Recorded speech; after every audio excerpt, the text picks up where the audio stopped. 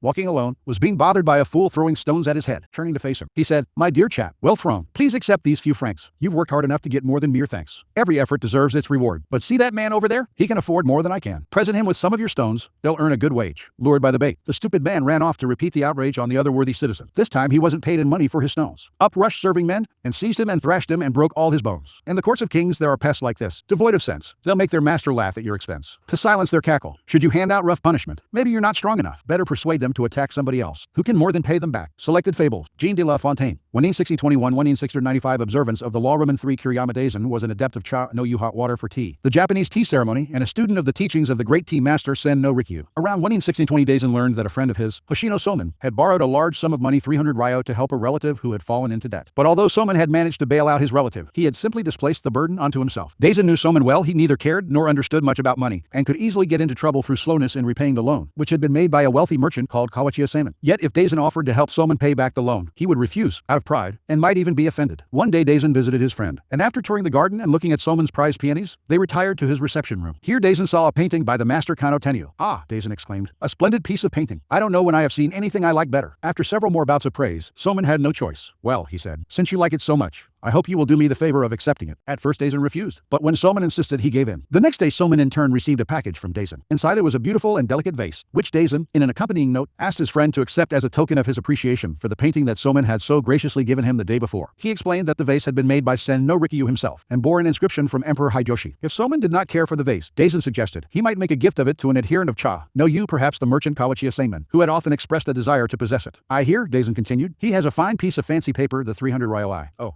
which you would much like. It is possible you might arrange an exchange." Realizing what his gracious friend was up to, Soman took the vase to the wealthy lender. "However did you get this?" exclaimed Saman, when Soman showed him the vase. "I have often heard of it, but this is the first time I have ever seen it. It is such a treasure that it is never allowed outside the gate." He instantly offered to exchange the debt note for the flower vase, and to give Soman 300 ryo more on top of it. But Soman, who did not care for money, only wanted the debt note back, and Saman gladly gave it to him. Then Soman immediately hurried to Daisen's house to thank him for his clever support. The Indian bird, a merchant, kept a bird in a cage. He was going to India, the land from which the bird came, and asked it whether he could bring anything back for it. The bird asked for its freedom, but was refused. So he asked the merchant to visit a jungle in India and announce his captivity to the free birds who were there. The merchant did so, and no sooner had he spoken when a wild bird, just like his own, fell senseless out of a tree onto the ground. The merchant thought that this must be a relative of his own bird, and felt sad that he should have caused this death. When he got home, the bird asked him whether he had brought good news from India. "No," said the merchant, "I fear that my news is bad. One of your relations collapsed and fell at my feet when I mentioned your captivity." As soon as these words were spoken, the merchant's bird collapsed and fell to the bottom of the cage. "The news of his kinsman's death has killed him, too," thought the merchant. Sorrowfully he picked up the bird and put it on the windowsill. At once the bird revived and flew to a nearby tree. "Now you know," the bird said, "that what you thought was disaster was in fact good news for me, and how the message, the suggestion of how to behave in order to free myself, was transmitted to me through you, my captor." And he flew away, free at last. Tales of the Dervishes. Idris Shah. 1967 interpretation. Kiriyama Daisen understood that the granting of a favor is never simple. If it is done with fuss and obviousness, its receiver feels burdened by an obligation. This may give the doer a certain power, but it is a power that will eventually self-destruct, for it will stir up resentment and resistance. A favor done indirectly and elegantly has 10 times more power. Daisen knew a direct approach would only have offended Soman by letting his friend give him the painting. However, he made Soman feel that he too had pleased his friend with a gift. In the end, all three parties emerged from the encounter feeling fulfilled in their own way. In essence, Daisen made himself the cat's paw, the tool to take the chestnuts out of the fire. He must have felt some pain in losing the vase, but he gained not only the painting but, more important, the power of the courtier. The courtier uses his gloved hand to soften any blows against him, disguise his scars, and make the act of rescue more elegant and clean. By helping others, the courtier eventually helps himself. Daisen's example provides the paradigm for every favor done between friends and peers. Never impose your favors. Search out ways to make yourself the cat's paw, indirectly extricating your friends from distress without imposing yourself or making them feel obligated to you. One should not be too straightforward. Go and see the forest. The straight trees are cut down, the crooked ones are left standing. Kautilya, Indian philosopher, 3rd century BC. Keys to power. As a leader, you may imagine that constant diligence and the appearance of working harder than anyone else signify power. Actually, though, they have the opposite effect. They imply weakness. Why are you working so hard? Perhaps you are incompetent and have to put in extra effort just to keep up. Perhaps you are one of those people who does not know how to delegate and has to meddle in everything. The truly powerful, on the other hand, seem never to be in a hurry or overburdened. While others work their fingers to the bone, they take their leisure. They know how to find the right people to put in the effort while they save their energy and keep their hands out of the fire. Similarly, you may believe that by taking on the dirty work yourself, involving yourself directly in unpleasant actions, you impose your power and instill fear. In fact, you make yourself look ugly and abusive of your high position. Truly powerful people keep their hands clean. Only good things surround them, and the only announcements they make are of glorious achievements. You will often find it necessary, of course, to expend energy or to effect an evil but necessary action. But you must never appear to be this action's agent. Find a cat's paw. Develop the arts of finding, using, and, in time, getting rid of these people when their cat's paw role has been fulfilled. On the eve of an important river battle, the great 3rd century Chinese strategist Chuko Yang found himself falsely accused of secretly working for the other side. As proof of his loyalty, his commander ordered him to produce 100,000 arrows for the army within 3 days, or be put to death. Instead of trying to manufacture manufacture the arrows, an impossible task. Liang took a dozen boats and had bundles of straw lashed to their sides. In the late afternoon, when mist always blanketed the river, he floated the boats toward the enemy camp. Fearing a trap from the wily Chuko Liang, the enemy did not attack the barely visible boats with boats of their own, but showered them with arrows from the bank. As Liang's boats inched closer, they redoubled the rain of arrows, which stuck in the thick straw. After several hours, the men hiding on board sailed the vessels quickly downstream, where Chuko Liang met them and collected his 100,000 arrows. Chuko Liang would never do work that others could do for him. He was always thinking up tricks like this one. The key to planning such a strategy is the ability to think far ahead, to imagine ways in which other people can be baited into doing the job for you. An essential element in making this strategy work is to disguise your goal, shrouding it in mystery, like the strange enemy boats appearing dimly in the mist. When your rivals cannot be sure what you are after, they will react in ways that often work against them in the long run. In fact, they will become your cat's paws. If you disguise your intentions, it is much easier to guide them into moves that accomplish exactly what you want done, but prefer not to do yourself. This may require planning several moves in advance, like a billiard ball that bounces off the sides a few times before heading into the right pocket. The early 20th century American con artist Yellow Kid Weil knew that no matter how skillfully he homed in on the perfect wealthy sucker, if he, a stranger, approached this man directly, the sucker might become suspicious. So Weil would find someone the sucker already knew to serve as a cat's paw, someone lower on the totem pole who was himself an unlikely target, and would therefore be less suspicious. Weil would interest this man in a scheme promising incredible wealth. Convinced the scheme was for real, the cat's paw would often suggest, without prompting, that his boss or wealthy friend should get involved, having more cash to invest. This man would increase the size of the pot, making bigger bucks for all concerned. The cat's paw would then involve the wealthy sucker who had been Weil's target all along, but who would not suspect a trap, since it was his trusty subordinate who had roped him in. Devices like this are often the best way to approach a person of power. Use an associate or subordinate to hook you up with your primary target. The cat's paw establishes your credibility and shields you from the unsavory appearance of being too pushy in your courtship. The easiest and most effective way to use a cat's paw is often to plant information with him that he will then spread to your primary target. False or planted information is a powerful tool, especially if spread by a dupe whom no one suspects. You will find it very easy to play innocent and disguise yourself as the source. David and Bathsheba at the turn of the year. When kings take the field, David sent Joab out with his other officers and all the Israelite forces, and they ravaged Ammon and laid siege to Rabbah, while David remained in Jerusalem.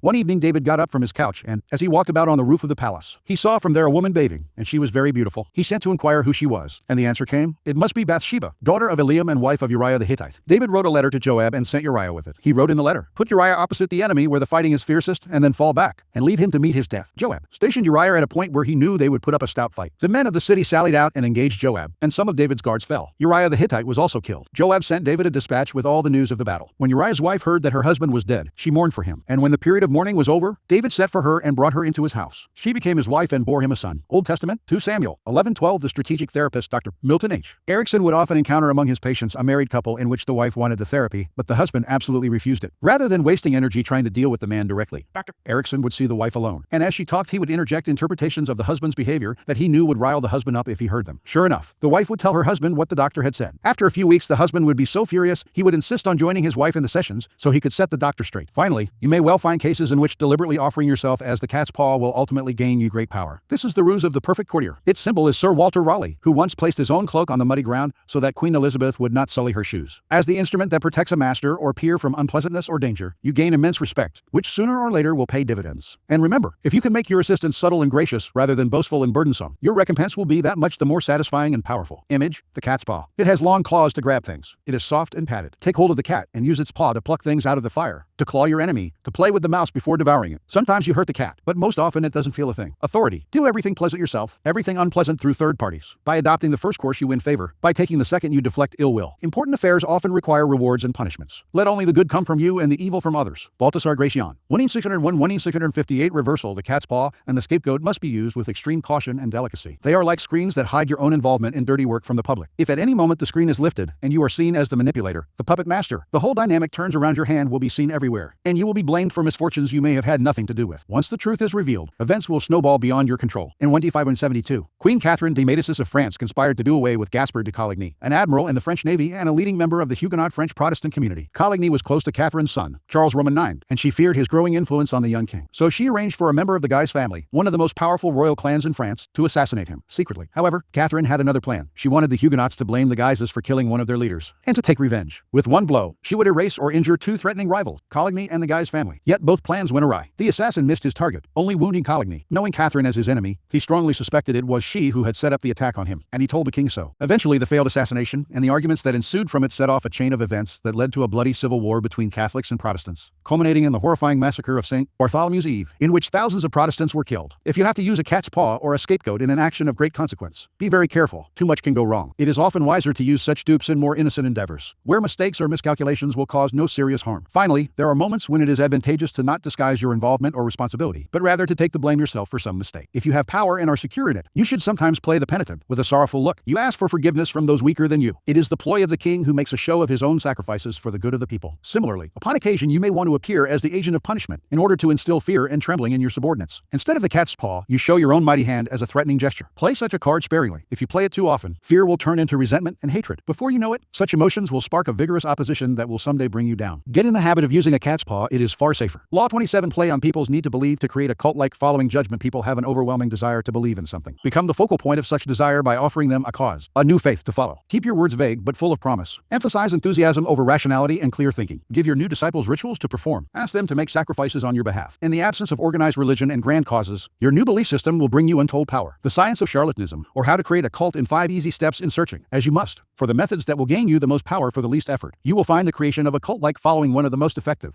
Having a large following opens up all sorts of possibilities for deception. Not only will your followers worship you, they will defend you from your enemies and will voluntarily take on the work of enticing others to join your fledgling cult. This kind of power will lift you to another realm. You will no longer have to struggle or use subterfuge to enforce your will. You are adored and can do no wrong. You might think it a gargantuan task to create such a following, but in fact it is fairly simple. As humans, we have a desperate need to believe in something, anything. This makes us eminently gullible. We simply cannot endure long periods of doubt, or of the emptiness that comes from a lack of something to believe in. Dangle in front of us some new cause, elixir, get-rich-quick scheme, or the latest technological trend or art movement, and we leap from the water as one to take the bait. Look at history. The chronicles of the new trends and cults that have made a mass following for themselves could fill a library. After a few centuries, a few decades, a few years, a few months, they generally look ridiculous. But at the time they seem so attractive, so transcendental, so divine. Always in a rush to believe in something, we will manufacture saints and faiths out of nothing. Do not let this gullibility go to waste. Make yourself the object of worship. Make people form a cult around you. The great European charlatans of the 16th and 17th centuries mastered the art of cult making. They lived, as we do now, in a time of transformation. Organized religion was on the wane, science on the rise. People were desperate to rally around a new cause or faith. The charlatans had begun by peddling health elixirs and alchemic shortcuts to wealth. Moving quickly from town to town, they originally focused on small groups until, by accident, they stumbled on a truth of human nature. The larger the group they gathered around themselves, the easier it was to deceive. The charlatan would station himself on a high wooden platform, hence the term mountebank, and crowds would swarm around him. In a group setting, people were more emotional, less able to reason. Had the charlatan spoken to them individually, they might have found him ridiculous. But lost in a crowd, they got caught up in a communal mood of rapt attention. It became impossible for them to find the distance to be skeptical. Any deficiencies in the charlatan's ideas were hidden by the zeal of the mass. Passion and enthusiasm swept through the crowd like a contagion, and they reacted violently to anyone who dared to spread a seed of doubt. Both consciously studying this dynamic over decades of experiment and spontaneously adapting to these situations as they happened, the charlatans perfected the science of attracting and holding a crowd, molding the crowd into followers and the followers into a cult. It was to the charlatan's advantage that the individuals predisposed to credulity should multiply, that the groups of his adherents should enlarge to mass proportions, guaranteeing an ever greater scope for his triumphs. And this was in fact to occur, as science was popularized, from the Renaissance on down through succeeding centuries. With the immense growth of knowledge and its spread through printing in modern times, the mass of the half-educated, the eagerly gullible prey of the quack, also increased, became indeed a majority. Real power could be based on their wishes, opinions, preferences, and rejections. The charlatan's empire accordingly widened with the modern dissemination of knowledge. Since he operated on the basis of science, however much he perverted it, producing gold with a technique borrowed from chemistry and his wonderful balsams with the apparatus of medicine, he could not appeal to an entirely ignorant folk. The illiterate would be protected against his absurdities by their healthy common sense. His choicest audience would be composed of the semi-literate, those who had exchanged their common sense for a little distorted information and had encountered science and education at some time. Though briefly and unsuccessfully, the great mass of mankind has always been predisposed to marvel at mysteries, and this was especially true at certain historic periods when the secure foundations of life seemed shaken and old values, economic or spiritual, long accepted as certainties, could no longer be relied upon. Then the numbers of the charlatans' dupes multiplied. The self-killers, as a 17th century Englishman called them, the power of the charlatan. Greta Francesco, 1939. The gimmicks of the charlatans may seem quaint today, but there are thousands of charlatans among us still, using the same tried and true methods their predecessors refined centuries ago, only changing the names of their elixirs and modernizing the look of their cults. We find these latter-day charlatans in all arenas of life, business, fashion, politics, art. Many of them, perhaps, are following in the charlatan tradition without having any knowledge of its history, but you can be more systematic and deliberate. Simply follow the 5 steps of cult making that our charlatan ancestors perfected over the years. Step 1. Keep it vague. Keep it simple. To create a cult, you must first attract attention. This you should do not through actions, which are too clear and readable, but through words, which are hazy and deceptive. Your initial speeches, conversations, and interviews must include 2 elements. On the one hand, the promise of something great and transformative, and on the other, a total vagueness. This combination will stimulate all kinds of hazy dreams in your listeners, who will make their own connections and see what they want to see. To make your vagueness attractive, use words of great resonance but cloudy meaning. Words full of heat and enthusiasm. Fancy titles for simple things are helpful, as are the use of numbers and the creation of new words for vague concepts. All of these create the impression of specialized knowledge, giving you a veneer of profundity. By the same token, try to make the subject of your cult new and fresh, so that few will understand it. Done right, the combination of vague promises, cloudy but alluring concepts, and fiery enthusiasm will stir people's souls moles and a group will form around you. Talk too vaguely and you have no credibility, but it is more dangerous to be specific. If you explain in detail the benefits people will gain by following your cult, you will be expected to satisfy them. As a corollary to its vagueness, your appeal should also be simple. Most people's problems have complex causes, deep-rooted neurosis, interconnected social factors, roots that go way back in time, and are exceedingly hard to unravel. Few, however, have the patience to deal with this. Most people want to hear that a simple solution will cure their problems. The ability to offer this kind of solution will give you great power and build you a following. Instead of the complicated explanations of real life, return to the primitive solutions of our ancestors, to good old country remedies, to mysterious panaceas. Step 2. Emphasize the visual and the sensual over the intellectual. Once people have begun to gather around you, two dangers will present themselves: boredom and skepticism. Boredom will make people go elsewhere. Skepticism will allow them the distance to think rationally about whatever it is you are offering, blowing away the myths you have artfully created and revealing your ideas for what they are. You need to amuse the bored, then, and ward off the cynics. The owl who was God. Once upon a starless midnight, there was an owl who sat on the branch of an oak tree. Two ground moles tried to slip quietly by, unnoticed. "You," said the owl. "Who?" they quavered, in fear and astonishment, for they could not believe it was possible for anyone to see them in that thick darkness. "You too," said the owl. The moles hurried away and told the other creatures of the field and forest that the owl was the greatest and wisest of all animals because he could see in the dark and because he could answer any question. "I'll see about that," said a secretary bird, and he called on the owl one night when it was again very dark. "How many claws am I holding up?" said the secretary bird. "Two," said the owl, and that was right. "Can you give me another expression for 'that is to say' or 'namely'?" asked the secretary bird. "To wit," said the owl. "Why does a lover call on his love?" asked the secretary bird. "To woo," said the owl. The secretary bird hastened back to the other creatures and reported that the owl was indeed the greatest and wisest animal in the world because he could see in the dark and because he could answer any question. "Can he see in the daytime, too?" asked a red fox. "Yes," echoed a dormouse and a French poodle. "Can he see in the daytime, too?" All the other creatures laughed loudly at this silly question, and they set upon the red fox and his friends and drove them out of the region. Then they sent a messenger to the owl and asked him to be their leader. When the owl appeared among the animals, it was high noon, and the sun was shining brightly. He walked very slowly, which gave him an appearance of great dignity, and he peered about him with large, staring eyes, which gave him an air of tremendous importance. "He's God," screamed a Plymouth Rock hen. And the others took up the cry, "He's God." So they followed him wherever he went, and when he began to bump into things, they began to bump into things, too. Finally, he came to a concrete highway, and he started up the middle of it, and all the other creatures followed him. Presently, a hawk, who was acting as outrider, observed a truck coming toward them at 50 miles an hour, and he reported to the secretary bird, and the secretary bird reported to the owl. "There's danger ahead," said the secretary bird. "To wit," said the owl. The secretary bird told him. "Aren't you afraid?" he asked. "Who?" said the owl calmly, for he could not see the truck. "He's God," cried all the creatures again.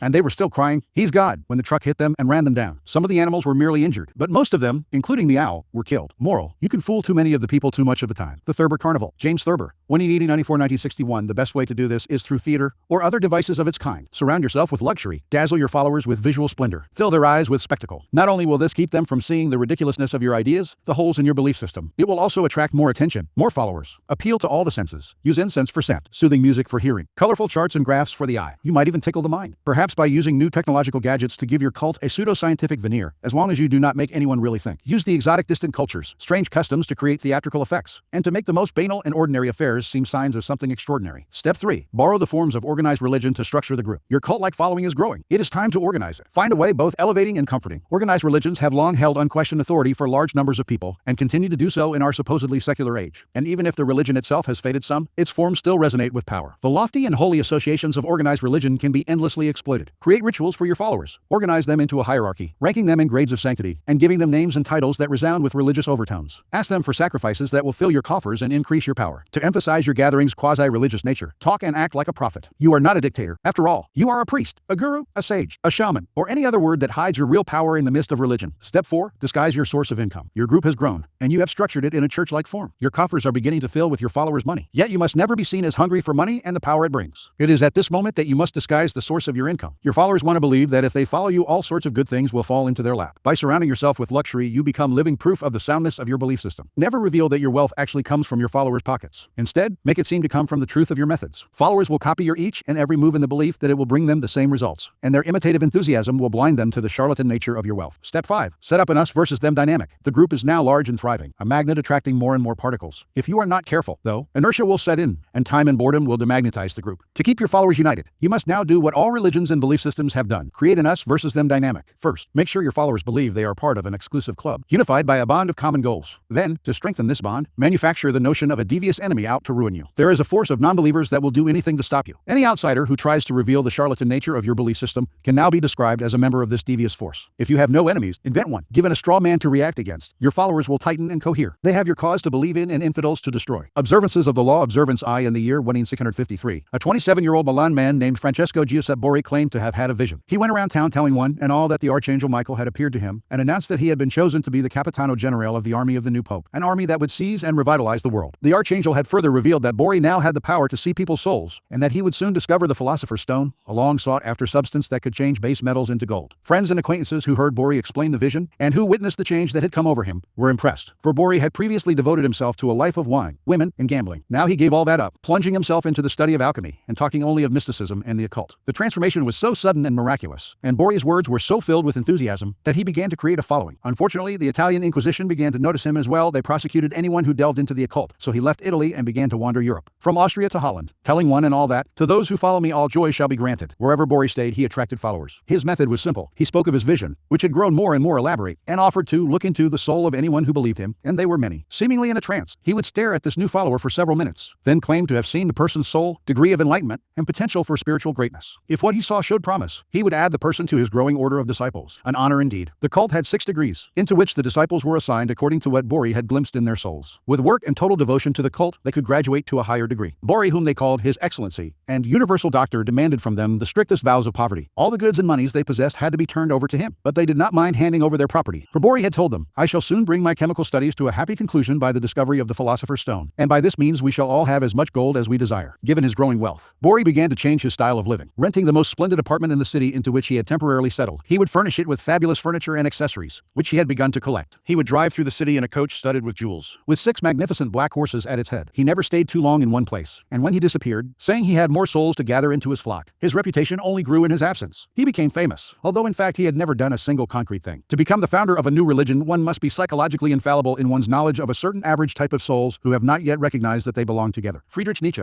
1880-44-19 Men are so simple of mind, and so much dominated by their immediate needs, that a deceitful man will always find plenty who are ready to be deceived. Niccolo Machiavelli. 1d4 and 1d5-27 from all over Europe. The blind, the crippled, and the desperate came to visit Bori, for word had spread that he had healing powers. He asked no fee for his services, which only made him seem more marvelous, and indeed some claimed that in this or that city he had performed a miracle cure. By only hinting at his accomplishments, he encouraged people's imaginations to blow them up to fantastic proportions. His wealth, for example, actually came from the vast sums he was collecting from his increasingly select group of rich disciples. Yet it was presumed that he had in fact perfected the Philosopher's Stone. The church continued to pursue him, denouncing him for heresy and witchcraft, and Bori's response to these charges was a dignified silence. This only enhanced his reputation and made his followers more passionate. Only the great are persecuted. After all, how many understood Jesus Christ in his own time? Bori did not have to say a word. His followers now called the Pope the Antichrist. And so Bori's power grew and grew, until one day he left the city of Amsterdam where he had settled for a while, absconding with huge sums of borrowed money and diamonds that had been entrusted to him. He claimed to be able to remove the flaws from diamonds through the power of his gifted mind. Now he was on the run. The Inquisition eventually caught up with him, and for the last 20 years of his life he was imprisoned in Rome. But so great was the belief in his occult powers that to his dying day he was visited by wealthy believers, including Queen Christina of Sweden, supplying him with money and materials. These visitors allowed him to continue his search for the elusive Philosopher's Stone. Interpretation. The Temple of Health. In the late 1780s, the Scottish quack James Graham was winning a large following and great riches in London. Graham maintained a show of great scientific technique. In 1772, he had visited Philadelphia, where he met Benjamin Franklin and became interested in the latter's experiments with electricity. These appear to have inspired the apparatus in the Temple of Health, the fabulous establishment he opened in London for the sale of his elixirs. In the chief room, where he received patients, stood the largest air pump in the world to assist him in his philosophical investigations into disease, and also a stupendous metallic conductor, a richly gilded pedestal surrounded with retorts and vials of ethereal and other essences. According to J. N. Moser, who published a history of magic in 1844 at Leipzig, Graham's house united the useful with the pleasurable. Everywhere the utmost magnificence was displayed, even in the outer court. Averred an eyewitness, it seemed as though art, invention, and riches had been exhausted. On the side walls in the chambers an arc-shaped glow was provided by artificial electric light. Star rays darted forth. Transparent glasses of all colors were placed with clever selection and much taste. All this, the same eyewitness assures us, was ravishing and exalted the imagination to the highest degree. Visitors were given a printed sheet of rules for healthy living. In the great Apollo apartment they might join in mysterious rituals, accompanied by chants, hail, vital air, ethereal, magnetic magic, hail. And while they hailed the magic of magnetism, the windows were darkened, revealing a ceiling studded with electric stars and a young and lovely, rosy goddess of health in a niche. Every evening this temple of health was crowded with guests. It had become the fashion to visit it and try the great 12-foot bed of state, the grand celestial bed, said to cure any disease. This bed, according to an Moser, stood in a splendid room, into which a cylinder led from an adjoining chamber to conduct the healing currents. At the same time, all sorts of pleasing scents of strengthening herbs and oriental incense were also brought in through glass tubes. The heavenly bed itself rested upon 6 solid transparent pillars. The bedclothes were of purple and sky blue atlas silk, spread over a mattress saturated with Arabian perfumed waters to suit the tastes of the Persian court. The chamber in which it was placed he called the Sanctum Sanctorum. To add to all this, there were the melodious notes of the harmonica, soft flutes, agreeable voices, and a great organ. The power of the charlatan. Grete de Francesco, 1939. Before he formed his cult, Bori seems to have stumbled on a critical discovery. Tiring of his life of debauchery, he had decided to give it up and to devote himself to the occult, a genuine interest of his. He must have noticed, however, that when he alluded to a mystical experience rather than physical exhaustion as the source of his conversion, people of all classes wanted to hear more, realizing the power he could gain by ascribing the change to something external and mysterious. He went further with his manufactured visions. The grander the vision, and the more sacrifices he asked for, the more appealing and believable his story seemed to become. Remember, people are not interested in the truth about change. They do not want to hear that it has come from hard work, or from anything as banal as exhaustion, boredom, or depression. They are dying to believe in something romantic, otherworldly. They want to hear of angels and out-off-body experiences. Indulge them.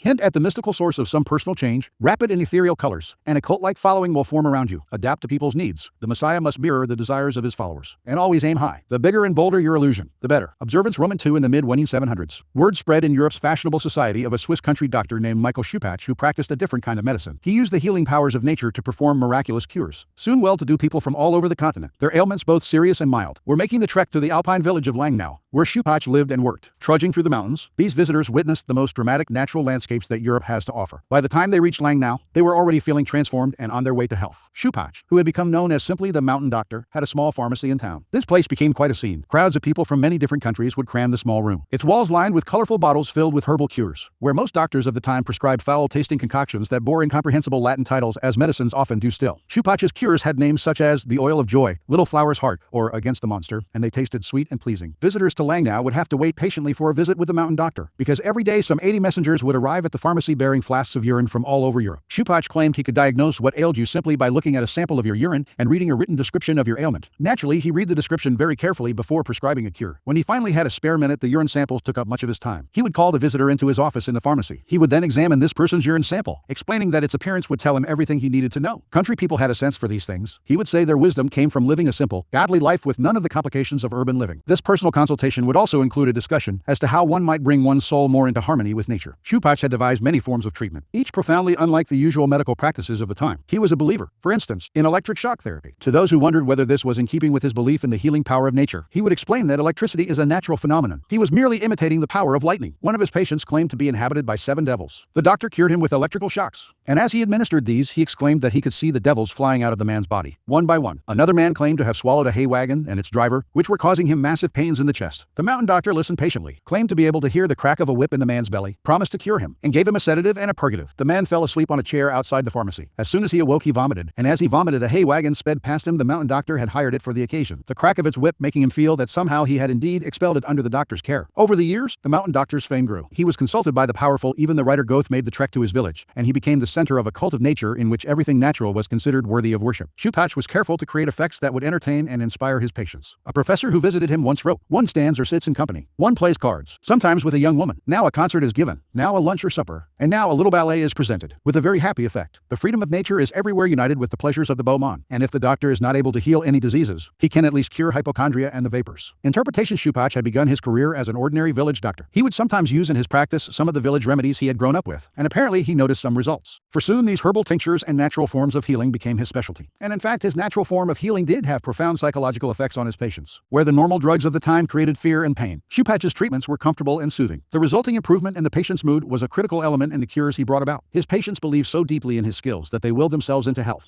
Instead of scoffing at their irrational explanations for their ailments, Schupach used their hypochondria to make it seem that he had effected a great cure. The case of the mountain doctor teaches us valuable lessons in the creation of a cult-like following. First, you must find a way to engage people's will, to make their belief in your powers strong enough that they imagine all sorts of benefits. Their belief will have a self-fulfilling quality, but you must make sure that it is you, rather than their own will, who is seen as the agent of transformation. Find the belief, cause, or fantasy that will make them believe with a passion, and they will imagine the rest, worshipping you as healer, prophet, genius, whatever you like. Second, Schupach teaches us the everlasting power of belief in nature, and in simplicity. Nature, in reality, is full of much that is terrifying: poisonous plants, fierce animals, sudden disasters, plagues. Belief in the healing, comforting quality of nature is really a constructed myth, a romanticism. But the appeal to nature can bring you great power, especially in complicated and stressful times. This appeal, however, must be handled right. Devise a kind of theater of nature in which you, as the director, pick and choose the qualities that fit the romanticism of the times. The mountain doctor played the part to perfection, playing up his homespun wisdom and wit, and staging his cures as dramatic pieces. He did not make himself one with nature. Instead, he molded nature into a cult, an artificial construction. To create a natural effect, you actually have to work hard, making nature theatrical and delightfully pagan. Otherwise, no one will notice. Nature too must follow trends and be progressive. Observance Roman III in 1788. At the age of 55, the doctor and scientist Franz Mesmer was at a crossroads. He was a pioneer in the study of of animal magnetism, the belief that animals contain magnetic matter, and that a doctor or specialist can effect miraculous cures by working on this charged substance. But in Vienna, where he lived, his theories had met with scorn and ridicule from the medical establishment. In treating women for convulsions, Mesmer claimed to have worked a number of cures, his proudest achievement being the restoration of sight to a blind girl. But another doctor who examined the young girl said she was as blind as ever, an assessment with which she herself agreed. Mesmer countered that his enemies were out to slander him by winning her over to their side. This claim only elicited more ridicule. Clearly, the sober-minded Viennese were the wrong audience for his theories, and so he decided to move to Paris and start again. Renting a splendid apartment in his new city, Mesmer decorated it appropriately. Stained glass in most of the windows created a religious feeling, and mirrors on all the walls produced an hypnotic effect. The doctor advertised that in his apartment he would give demonstrations of the powers of animal magnetism, inviting the diseased and melancholic to feel its powers. Soon Parisians of all classes, but mostly women, who seemed more attracted to the idea than men did, were paying for entry to witness the miracles that Mesmer promised. Inside the apartment, the scents of orange blossom and exotic incense wafted through special vents. As the initiates filtered into the salon where the demonstrations took place, they heard harp music and the lulling sounds of a female vocalist coming from another room. In the center of the salon was a long oval container filled with water that Mesmer claimed had been magnetized. From holes in the container's metal lid protruded long movable iron rods. The visitors were instructed to sit around the container, place these magnetized rods on the body part that gave them pains or problems, and then hold hands with their neighbors, sitting as close as possible to one another to help the magnetic force pass between their bodies. Sometimes, too, they were attached to each other by cords. The power of a lie in the town of Tarnopol lived a man by the name of Reb Feevel. One day, as he sat in his house deeply absorbed in his Talmud, he heard a loud noise outside. When he went to the window, he saw a lot of little pranksters. Up to some new piece of mischief? No doubt, he thought. Children, run quickly to the synagogue, he cried, leaning out and improvising the first story that occurred to him. You'll see there a sea monster. And what a monster! It's a creature with 5 feet, 3 eyes, and a beard like that of a goat. Only it's green. And sure enough, the children scampered off and Reb Feevel returned to his studies. He smiled into his beard as he thought of the trick he had played on those little rascals. It wasn't long before his studies were interrupted again, this time by running footsteps. When he went to the window, he saw several Jews running. Where are you running? He called out. To the synagogue, answered the Jews. Haven't you heard? There's a sea monster. There's a creature with 5 legs, 3 eyes, and a beard like that of a goat. Only it's green. Reb Feevel laughed with glee, thinking of the trick he had played, and sat down again to his Talmud. But no sooner had he begun to concentrate when suddenly he heard a dinning tumult outside. And what did he see? A great crowd of men, women, and children, all running toward the synagogue. What's up? He cried, sticking his head out of the window. What a question. Why, don't you know? They answered. Right in front of the synagogue, there's a sea monster. It's a creature with 5 legs, 3 eyes, and a beard like that of a goat. Only it's green. And as the crowd hurried by, Reb Feevel suddenly noticed that the rabbi himself was among them. Lord of the world, he exclaimed. If the rabbi himself is running with them, surely there must be something happening. Where there's smoke, there's fire. Without further thought, Reb Feevel grabbed his hat, left his house, and also began running. Who can tell? He muttered to himself as he ran, all out of breath, toward the synagogue. A treasury of Jewish folklore. Nathan Ossibel, ed. 1948. Mesmer would leave the room, and assistant magnetizers, all handsome and strapping young men, would enter with jars of magnetized water that they would sprinkle on the patients, rubbing the healing fluid on their bodies, massaging it into their skin, moving them toward a trance-like state. And after a few minutes, a kind of delirium would overcome the women. Some would sob, some would shriek and tear their hair, others would laugh hysterically. At the height of the delirium, Mesmer would re-enter the salon, dressed in a flowing silk robe embroidered with golden flowers and carrying a white magnetic rod. Moving around the container, he would stroke and soothe the patients until calm was restored. Many women would later attribute the strange power he had on them to his piercing look, which, they thought, was exciting or quieting the magnetic fluids in their bodies. Within months of his arrival in Paris, Mesmer became the rage. His supporters included Marie Antoinette herself, the Queen of France, wife of Louis Roman XVI. As in Vienna, he was condemned by the official faculty of medicine, but it did not matter. His growing following of pupils and patients paid him handsomely. Mesmer expanded his theories to proclaim that all humanity could be brought into harmony through the power of magnetism, a concept with much appeal during the French Revolution. A cult of mesmerism spread across the country. In many towns, societies of harmony sprang up to experiment with magnetism. These societies eventually became notorious. They tended to be led by libertines who would turn their sessions into a kind of group orgy. At the height of Mesmer's popularity, a French commission published a report based on years of testing the theory of animal magnetism. The conclusion: magnetism's effects on the body actually came from a kind of group hysteria and autosuggestion. The report was well documented and ruined Mesmer's reputation in France. He left the country and went into retirement. Only a few years later, however, imitators sprang up all over Europe and the cult of mesmerism spread once again, its believers more numerous than ever. Interpretation: Mesmer's career can be broken into 2 parts. When still in Vienna, he clearly believed in the validity of his theory and did all he could to prove it. But his growing frustration and the disapproval of his colleagues made him adopt another strategy. First, he moved to Paris, where no one knew him, and where his extravagant theories found a more fruitful soil. Then he appealed to the French love of theater and spectacle, making his apartment into a kind of magical world in which a sensory overload of smells, sights, and sounds entranced his customers. Most important, from now on he practiced his magnetism only on a group. The group provided the setting in which the magnetism would have its proper effect. One believer infecting the other, overwhelming any individual doubter. Mesmer thus passed from being a confirmed advocate of magnetism to the role of a charlatan, using every trick in the book to captivate the public. The biggest trick of all was to play on the repressed sexuality that bubbles under the surface of any group setting. In a group, a longing for social unity, a longing older than civilization, cries out to be awakened. This desire may be subsumed under a unifying cause. But beneath it is a repressed sexuality that the charlatan knows how to exploit and manipulate for his own purposes. This is the lesson that Mesmer teaches us. Our tendency to doubt, the distance that allows us to reason, is broken down when we join a group. The warmth and infectiousness of the group overwhelm the skeptical individual. This is the power you gain by creating a cult. Also, by playing on people's repressed sexuality, you lead them into mistaking their excited feelings for signs of your mystical strength. You gain untold power by working on people's unrealized desire for a kind of promiscuous and pagan unity. Remember too that the most effective cults mix religion with science. Take the latest technological trend or fad and blend it with a noble cause, a mystical faith, a new form of healing. People's interpretations of your hybrid cult will run rampant, and they will attribute powers to you that you had never even thought to claim. Image, the magnet. An unseen force draws objects to it, which in turn become magnetized themselves, drawing other pieces to them. The magnetic power of the whole constantly increasing. But take away the original magnet, and it all falls apart. Become the magnet, the invisible force that attracts people's imaginations and holds them together. Once they have clustered around you, no power can wrest them away. Authority. The charlatan achieves his great power by simply opening a possibility for men to believe what they already want to believe. The credulous cannot keep at a distance. They crowd around the wonder worker, entering his personal aura, surrendering themselves to illusion with a heavy solemnity, like cattle. Read the Francesco reversal. One reason to create a following is that a group is often easier to deceive than an individual, and turns over to you that much more power. This comes, however, with a danger. If at any moment the group sees through you, you will find yourself facing not one deceived soul, but an angry crowd that will tear you to pieces as avidly as it once followed you. The charlatans constantly faced this danger, and were always ready to move out of town as it inevitably became clear that their elixirs did not work and their ideas were sham. Too slow, and they paid with their lives. In playing with the crowd, you are playing with fire, and must constantly keep an eye out for any sparks of doubt, any enemies who will turn the crowd against you. When you play with the emotions of a crowd, you have to know how to adapt, attuning yourself instantaneously to all of the moods and desires that a group will produce. Use spies, be on top of everything, and keep your bags packed. For this reason, you may often prefer to deal with people one by one. Isolating them from their normal milieu can have the same effect as putting them in a group. It makes them more prone to suggestion and intimidation. Choose the right sucker, and if he eventually sees through you, he may prove easier to escape than a crowd. Law 28. Interaction with boldness. Judgment. If you are unsure of a course of action, do not attempt it. Your doubts and hesitations will infect your execution. Timidity is dangerous. Better to enter with boldness. Any mistakes you commit through audacity are easily corrected with more audacity. Everyone admires the bold. No one honors the timid. The two adventurers. The path of pleasure never leads to glory. The prodigious achievements of Hercules were the result of high adventure, and though there is little, either in fable or history, to show that he had any rivals, still it is recorded that a knight-errant, in company with a fellow adventurer, sought his fortune in a romantic country. He had not traveled far when his companion observed a post, on which was written the following inscription: Brave adventurer, if you have a desire to discover that which has never been seen by any knight-errant, you have only to pass this torrent, and then take in your arms an elephant of stone and carry it in one breath to the summit of this mountain, whose noble head seems blended with the sky. But, said the knight's companion, the water may be deep as well as rapid, and though, notwithstanding, we should pass it, why should we be encumbered with the elephant? What a ridiculous undertaking. And philosophically and with nice calculation, he observed that the elephant might be carried 4 steps, but for conveying it to the top of the mountain in one breath, that was not in the power of a mortal, unless it should be the dwarf figure of an elephant, fit only to be placed on the top of a stick. And then what honor would there be in such an adventure? There is, said he, some deception in this writing. It is an enigma only fit to amuse a child. I shall therefore leave you and your elephant. The reasoner then departed, but the adventurous man rushed with his eyes closed across the water. Neither depth nor violence prevented him, and according to the inscription, he saw the elephant lying on the opposite bank. He took it and carried it to the top of the hill, where he saw a town. A shriek from the elephant alarmed the people of the city, who rose in arms. But the adventurer, nothing daunted, was determined to die a hero. The people, however, were awed by his presence, and he was astonished to hear them proclaim him successor to their king, who had recently died. Great enterprises are only achieved by adventurous spirits. They who calculate with too great nicety every difficulty and obstacle which is likely to lie in their way, lose that time and hesitation, which the more daring seize and render available to the loftiest purposes. Fables. Jean de La Fontaine. Winning 6021, winning 6095. Boldness and hesitation. A brief psychological comparison. Boldness and hesitation elicit very different psychological responses in their targets. Hesitation puts obstacles in your path. Boldness eliminates them. Once you understand this, you will find it essential to overcome your natural timidity and practice the art of audacity. The following are among the most pronounced psychological effects of boldness and timidity. The bolder the lie, the better. We all have weaknesses, and our efforts are never perfect. But entering action with boldness has the magical effect of hiding our deficiencies. Con artists know that the bolder the lie, the more convincing it becomes. The sheer audacity of the story makes it more credible, distracting attention from its inconsistencies. When putting together a con or entering any kind of negotiation, go further than you planned. Ask for the moon, and you will be surprised how often you get it. Lie encircle the hesitant prey. People have a sixth sense for the weaknesses of others. If, in a first encounter, you demonstrate your willingness to compromise, back down, and retreat, you bring out the lion even in people who are not necessarily bloodthirsty. Everything depends on perception. And once you are seen as the kind of person who quickly goes on the defensive, who is willing to negotiate and be amenable, you will be pushed around without mercy. Boldness strikes fear. Fear creates authority. The bold move makes you seem larger and more powerful than you are. If it comes suddenly, with the stealth and swiftness of a snake, it inspires that much more fear. By intimidating with a bold move, you establish a precedent. In every subsequent encounter, people will be on the defensive, in terror of your next strike. Going halfway with half a heart digs the deeper grave. If you enter an action with less than total confidence, you set up obstacles in your own path. When a problem arises, you will grow confused, seeing options where there are none and inadvertently creating more problems still. Retreating from the hunter, the timid hare scurries more easily into his snares. Hesitation creates gaps. Boldness obliterates them when you take time to think. To hem and haw, you create a gap that allows others time to think as well. Your timidity infects people with awkward energy, elicits embarrassment. Doubt springs up on all sides. Boldness destroys such gaps. The swiftness of the move and the energy of the action leave others no space to doubt and worry. In seduction, hesitation is fatal. It makes your victim conscious of your intentions. The bold move crowns seduction with triumph. It leaves no time for reflection. Audacity separates you from the herd. Boldness gives you presence and makes you seem larger than life. The timid fade into the wallpaper. The bold draw attention, and what draws attention draws power. We cannot keep our eyes off the audacious. We cannot wait to see their next bold move. Observances of the law Observance I in May of 1925. 5 of the most successful dealers in the French scrap metal business found themselves invited to an official, but highly confidential, meeting with the Deputy Director General of the Ministry of Post and Telegraphs at the Hotel Crillon, then the most luxurious hotel in Paris. When the businessmen arrived, it was the Director General himself, a Monsieur Lustig, who met them in a swank suite on the top floor. The businessmen had no idea why they had been summoned to this meeting, and they were bursting with curiosity. After drinks, the director explained. "Gentlemen," he said, "this is an urgent matter that requires complete secrecy. The government is going to have to tear down the Eiffel Tower." The dealers listened in stunned silence as the director explained that the tower, as recently reported in the news, desperately needed repairs. It had originally been meant as a temporary structure for the exposition of 188 Its maintenance costs had soared over the years, and now, in a time of a fiscal crisis, the government would have to spend millions to fix it. Many Parisians considered the Eiffel Tower an eyesore and would be delighted to see it go. Over time, even the tourists would forget about it. It would live on in photographs and postcards. "Gentlemen," Lustig said, "you are all invited to make the government an offer for the Eiffel Tower." He gave the businessmen sheets of government stationery filled with figures, such as the tonnage of the tower's metal. Their eyes popped as they calculated how much they could make from the scrap. Then Lustig led them to a waiting limo, which brought them to the Eiffel Tower. Flashing an official badge, he guided them through the area, spicing his tour with amusing anecdotes. At the end of the visit, he thanked them and asked them to have their offers delivered to his suite within 4 days. Several days after the offers were submitted, one of the 5, a Monsieur P, received notice that his bid was the winner, and that to secure the sale he should come to the suite at the hotel within 2 days, bearing a certified check for more than 250,000 francs, the equivalent today of about $1,000, a quarter of the total price. On delivery of the check, he would receive the documents confirming his ownership of the Eiffel Tower. Monsieur P was excited he would go down in history as the man who had bought and torn down the infamous landmark. But by the time he arrived at the suite, check in hand, he was beginning to have doubts about the whole affair. Why meet in a hotel instead of a government building? Why hadn't he heard from other officials? Was this a hoax? A scam? As he listened to Lustig discuss the arrangements for the scrapping of the tower, he hesitated and contemplated backing out. Suddenly, however, he realized that the director had changed his tone. Instead of talking about the tower, he was complaining about his low salary, about his wife's desire for a fur coat, about how galling it was to work hard and be unappreciated. It dawned on Monsieur P that this high government official was asking for a bribe. The effect on him, though, was not outrage but relief. Now he was sure that Lustig was for real, since in all of his previous encounters with French bureaucrats, they had inevitably asked for a little greasing of the palm. His confidence restored. Monsieur P slipped the director several thousand francs in bills, then handed him the certified check. In return, he received the documentation, including an impressive-looking bill of sale. He left the hotel, dreaming of the profits and fame to come over the next few days. However, as Monsieur P waited for correspondence from the government, he began to realize that something was amiss. A few telephone calls made it clear that there was no Deputy Director General Lustig, and there were no plans to destroy the Eiffel Tower. He had been built of over 250,000 francs. Monsieur P never went to the police. He knew what kind of reputation he would get if word got out that he had fallen for one of the most absurdly audacious cons in history. Besides the public humiliation, it would have been business suicide. Interpretation had Count Victor Lustig, con artist extraordinaire, tried to sell the Arc de Triomphe, a bridge over the Seine, a statue of Balzac. No one would have believed him. But the Eiffel Tower was just too large, too improbable to be part of a con job. In fact, it was so improbable that Lustig was able to return to Paris 6 months later and resell the Eiffel Tower to a different scrap iron dealer, and for a higher price, a sum in francs equivalent today to over $500,000. Largeness of scale deceives the human eye. It distracts and awes us, and is so self-evident that we cannot imagine there is any illusion or deception afoot. Arm yourself with bigness and boldness, stretch your deceptions as far as they will go, and then go further. If you sense that the sucker has suspicions, do as the intrepid Lustig did. Instead of backing down or lowering his price, he simply raised his price higher by asking for and getting a bribe. Asking for more puts the other person on the defensive, cuts out the nibbling effect of compromise and doubt, and overwhelms with its boldness. Always set to work without misgivings on the score of imprudence. Fear of failure in the mind of a performer is, for an onlooker, already evidence of failure. Actions are dangerous when there is doubt as to their wisdom. It would be safer to do nothing. Balthazar Gracian. 1601-1658. The story of Hussein. In a lowly thatched cottage in the Namsan Valley, there lived a poor couple, Mr. and Mrs. Hussein. The husband confined himself for 7 years and only read books in his cold room. One day his wife, all in tears, said to him, "Look here, my good man, what is the use of all your book reading? I have spent my youth in washing and sewing for other people, and yet I have no spare jacket or skirt to wear, and I have had no food to eat during the past 3 days. I am hungry and cold. I can stand it no more." Hearing these words, The middle-aged scholar closed his book, rose to his feet, and, without saying another word, he went out of doors. Arriving in the heart of the city, he slopped a passing gentleman. "Hello, my friend. Who is the richest man in town?" "Poor countryman. Don't you know Bayan SSI? The millionaire? His glittering tile-roofed house pierced by 12 gates is just over there." Hussein bent his steps to the rich man's house. Having entered the big gate, he flung the guest room door open and addressed the host. "I need 10,000 yang for capital for my commercial business, and I want you to lend me the money." "All right, sir. Where shall I send the money?" "To the Ansong market in care of a commission merchant." "Very well, sir. I will draw on Kim, who does the biggest commission business in the Ansong market. You'll get the money money there. Goodbye, sir. When Hussein was gone, All the other guests in the room asked by an SSI why he gave so much money to a beggar-like stranger whose family name was unknown to him. But the rich man replied with a triumphant face. Even though he was in ragged clothes, he spoke clearly to the point without betraying shame or inferiority. Unlike common people who want to borrow money for a bad debt, such a man as he is either mad or self-confident in doing business. But judging from his dauntless eyes and booming voice, he is an uncommon man with a superhuman brain, worthy of my trust. I know money and I know men. Money often makes a man small, but a man like him makes big money. I am only glad to have helped a big man do big business. Behind the scenes of royal palaces in Korea, Ha Ti-hung, 1983 observance Roman II on his deathbed in 1533. Vasily Roman III, the Grand Duke of Moscow and ruler of a semi-united Russia, proclaimed his 3-year-old son, Ivan Roman IV, as his successor. He appointed his young wife, Helena, as regent until Ivan reached his majority and could rule on his own. The aristocracy, the boyars, secretly rejoiced. For years, the dukes of Moscow had been trying to extend their authority over the boyars' turf. With Vasily dead, his heir a mere 3 years old, and a young woman in charge of the dukedom, the boyars would be able to roll back the duke's gains, wrest control of the state, and humiliate the royal family. Aware of these dangers, young Helena turned to her trusted friend Prince Ivan Obolensky to help her rule. But after 5 years as regent, she suddenly died poisoned by a member of the Shuisky family, the most fearsome boyar clan. The Shuisky princes seized control of the government and threw Obolensky in prison, where he starved to death. At the age of 8, Ivan was now a despised orphan, and any boyar or family member who took an interest in him was immediately banished or killed. And so Ivan roamed the palace, hungry, ill-clothed, and often in hiding from the Shuiskys, who treated him roughly when they saw him. On some days they would search him out, clothe him in royal robes, hand him a scepter, and set him on the throne, a kind of mock ritual in which they lampooned his royal pretensions. Then they would shoo him away. One evening several of them chased the Metropolitan, the head of the Russian church, through the palace, and he sought refuge in Ivan's room. The boy watched in horror as the Shuiskys entered, hurled insults, and beat the Metropolitan mercilessly. Ivan had one friend in the palace, a boyar named Vorontsov, who consoled and advised him. One day, however, as he, Vorontsov, and the newest Metropolitan conferred in the palace refectory, several Shuiskys burst in, beat up Vorontsov, and insulted the Metropolitan by tearing and treading on his robes. Then they banished Vorontsov from Moscow. Throughout all this, Ivan maintained a strict silence. To the boyars, it seemed that their plan had worked. The young man had turned into a terrified and obedient idiot. They could ignore him now, even leave him alone. But on the evening of December 29, 1543, Ivan, now 13, asked Prince Andrei Shuisky to come to his room. When the prince arrived, the room was filled with palace guards. Young Ivan then pointed his finger at Andrei and ordered the guards to arrest him, have him killed, and throw his body to the bloodhounds in the royal kennel. Over the next few days, Ivan had all of Andrei's close associates arrested and banished. Caught off guard by his sudden boldness, the boyars now stood in mortal terror of this youth, the future Ivan the Terrible, who had planned and waited for 5 years to execute this one swift and bold act that would secure his power for decades to come. Interpretation: the world is full of boyars, men who despise you, fear your ambition, and jealously guard their shrinking realms of power. You need to establish your authority and gain respect. But the moment the boyars sense your growing boldness, they will act to thwart you. This is how Ivan met such a situation. He lay low, showing neither ambition nor discontent. He waited, and when the time came, he brought the palace guards over to his side. The guards had come to hate the cruel Shuiskys. Once they agreed to Ivan's plan, he struck with the swiftness of a snake, pointing his finger at Shuisky and giving him no time to react. Negotiate with a boyar, and you create opportunities for him. A small compromise becomes the toehold he needs to tear you apart. The sudden bold move, without discussion or warning, obliterates these toeholds and builds your authority. You terrify doubters and despisers and gain the confidence of the many who admire and glorify those who act boldly. Observance Roman III in 1514's the 22-year-old Pietro Aretino was working as a lowly assistant scullion to a wealthy Roman family. He had ambitions of greatness as a writer, to inflame the world with his name. But how could a mere lackey hope to realize such dreams? That year Pope Leo X received from the King of Portugal an embassy that included many gifts. Most prominent among them a great elephant, the first in Rome since imperial times. The pontiff adored this elephant and showered it with attention and gifts. But despite his love and care, the elephant, which was called Hanno, became deathly ill. The Pope summoned doctors, who administered a 500-pound purgative to the elephant, but all to no avail. The animal died and the Pope went into mourning. To console himself, he summoned the great painter Raphael and ordered him to create a life-size painting of Hanno above the animal's tomb, bearing the inscription, "What nature took away, Raphael has with his art restored." Over the next few days, a pamphlet circulated throughout Rome that caused great merriment and laughter. Entitled, "The Last Will and Testament of the Elephant Hanno," it read, "In part, to my heir the Cardinal Santa Croce, I give my knees, so that he can imitate my genuflections. To my heir Cardinal Santi Quattro, I give my jaws, so that he can more readily devour all of Christ's revenues. To my heir Cardinal Medici, I give my ears, so that he can hear everyone's doings. To Cardinal Grassi, who had a reputation for lechery, the elephant bequeathed the appropriate, oversized part of his own anatomy." On and on the anonymous pamphlet went, sparing none of the great in Rome, not even the Pope. With each one it took aim at their best-known weakness. The pamphlet ended with verse, "See to it that Aretino is your friend, for he is a bad enemy to have. His words alone could ruin the high Pope, so God guard everyone from his tongue." Interpretation: with one short pamphlet, Aretino, son of a poor shoemaker and a servant himself, hurled himself to fame. Everyone in Rome rushed to find out who this daring young man was. Even the Pope, amused by his audacity, sought him out and ended up giving him a job in the papal service. Over the years he came to be known as the scourge of princes, and his biting tongue earned him the respect and fear of the great. From the King of France to the Habsburg Emperor, fear, which always magnifies objects, gives a body to all their fancies, which takes for its form whatever they conceive to exist in their enemies' thoughts. So that fearful persons seldom failed to fall into real inconveniences, occasioned by imaginary dangers. And the Duke, whose predominant character was to be always full of fear and of distrust, was, of all men I have ever seen, the most capable of falling into false steps, by the dread he had of falling into them, being in that like unto hares. Cardinal de Retz, 1613 1679. The Aretino strategy is simple. When you are as small and obscure as David was, you must find a Goliath to attack. The larger the target, the more attention you gain. The bolder the attack, the more you stand out from the crowd, and the more admiration you earn. Society is full of those who think daring thoughts, but lack the guts to print and publicize them. Voice what the public feels. The expression of shared feelings is always powerful. Search out the most prominent target possible and sling your boldest shot. The world will enjoy the spectacle and will honor the underdog you. That is with glory and power. The boy in the nettle. A boy playing in the fields got stung by a nettle. He ran home to his mother, telling her that he had but touched that nasty weed, and it had stung him. It was just your touching it, my boy, said the mother, that caused it to sting you. The next time you meddle with a nettle, grasp it tightly, and it will do you no hurt. Do boldly what you do at all. Fables, Aesop, 6th century B.C. Keys to power. Most of us are timid. We want to avoid tension and conflict, and we want to be liked by all. We may contemplate a bold action, but we rarely bring it to life. We are terrified of the consequences, of what others might think of us, of the hostility we will stir up if we dare go beyond our usual place. Although we may disguise our timidity as a concern for others, a desire not to hurt or offend them. In fact, it is the opposite. We are really self-absorbed, worried about ourselves and how others perceive us. Boldness, on the other hand, is outer-directed, and often makes people feel more at ease, since it is less self-conscious and less repressed. This can be seen most clearly in seduction. All great seducers succeed through effrontery. Casanova's boldness was not revealed in a daring approach to the woman he desired, or in intrepid words to flatter her. It consisted in his ability to surrender himself to her completely, and to make her believe he would do anything for her, even risk his life, which in fact he sometimes did. The woman on whom he lavished this attention understood that he held nothing back from her. This was infinitely more flattering than compliments. At no point during the seduction would he show hesitation or doubt, simply because he never felt it. Part of the charm of being seduced is that it makes us feel engulfed, temporarily outside of ourselves and the usual doubts that permeate our lives. The moment the seducer hesitates, the charm is broken, because we become aware of the process, of their deliberate effort to seduce us, of their self-consciousness. Boldness directs attention outward and keeps the illusion alive. It never induces awkwardness or embarrassment, and so we admire the bold and prefer to be around them, because their self-confidence infects us and draws us outside our own realm of inwardness and reflection. How to be victorious in love, but with those who have made an impression upon your heart. I have noticed that you are timid. This quality might affect a bourgeois,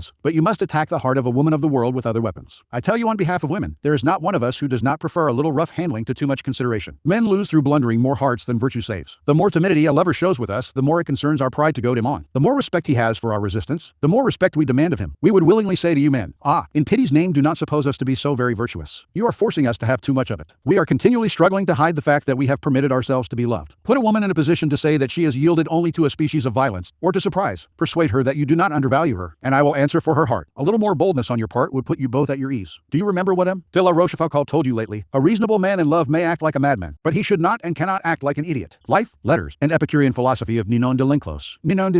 1620-1705. Few are born bold. Even Napoleon had to cultivate the habit on the battlefield, where he knew it was a matter of life and death. In social settings he was awkward and timid, but he overcame this and practiced boldness in every part of his life because he saw its tremendous power, how it could literally enlarge a man, even one who, like Napoleon, was in fact conspicuously small. We also see this change in Ivan the Terrible. A harmless boy suddenly transforms himself into a powerful young man who commands authority, simply by pointing a finger and taking bold action. You must practice and develop your boldness. The best place to begin is often the delicate world of negotiation, particularly those discussions in which you are asked to set your own price. How often we put ourselves down by asking for too little. When Christopher Columbus proposed that the Spanish court finance his voyage to the Americas, he also made the insanely bold demand that he be called Grand Admiral of the Ocean. The court agreed. The price he set was the price he received. He demanded to be treated with respect. And so he was. Henry Kissinger too knew that in negotiation, bold demands work better than starting off with piecemeal concessions and trying to meet the other person halfway. Set your value high, and then, as Count Lustig did, set it higher. Understand, if boldness is not natural, neither is timidity. It is an acquired habit, picked up out of a desire to avoid conflict. If timidity has taken hold of you, then root it out. Your fears of the consequences of a bold action are way out of proportion to reality, and in fact the consequences of timidity are worse. Your value is lowered, and you create a self-fulfilling cycle of doubt and disaster. Remember, the problems created by an audacious move can be disguised, even remedied, by more and greater audacity. Image: the lion and the hare. The lion creates no gaps in his way. His movements are too swift. His jaw is too quick and powerful. The timid hare will do anything to escape danger, but in its haste to retreat and flee, it backs into traps, hops smack into its enemy's jaws. Authority: I certainly think that it is better to be impetuous than cautious, for fortune is a woman, and it is necessary, if you wish to master her, to conquer her by force. And it can be seen that she lets herself be overcome by the bold, rather than by those who proceed coldly. And therefore, like a woman, she is always a friend to the young, because they are less cautious, fiercer, and master her with greater audacity. Niccolo Machiavelli. 1:4 and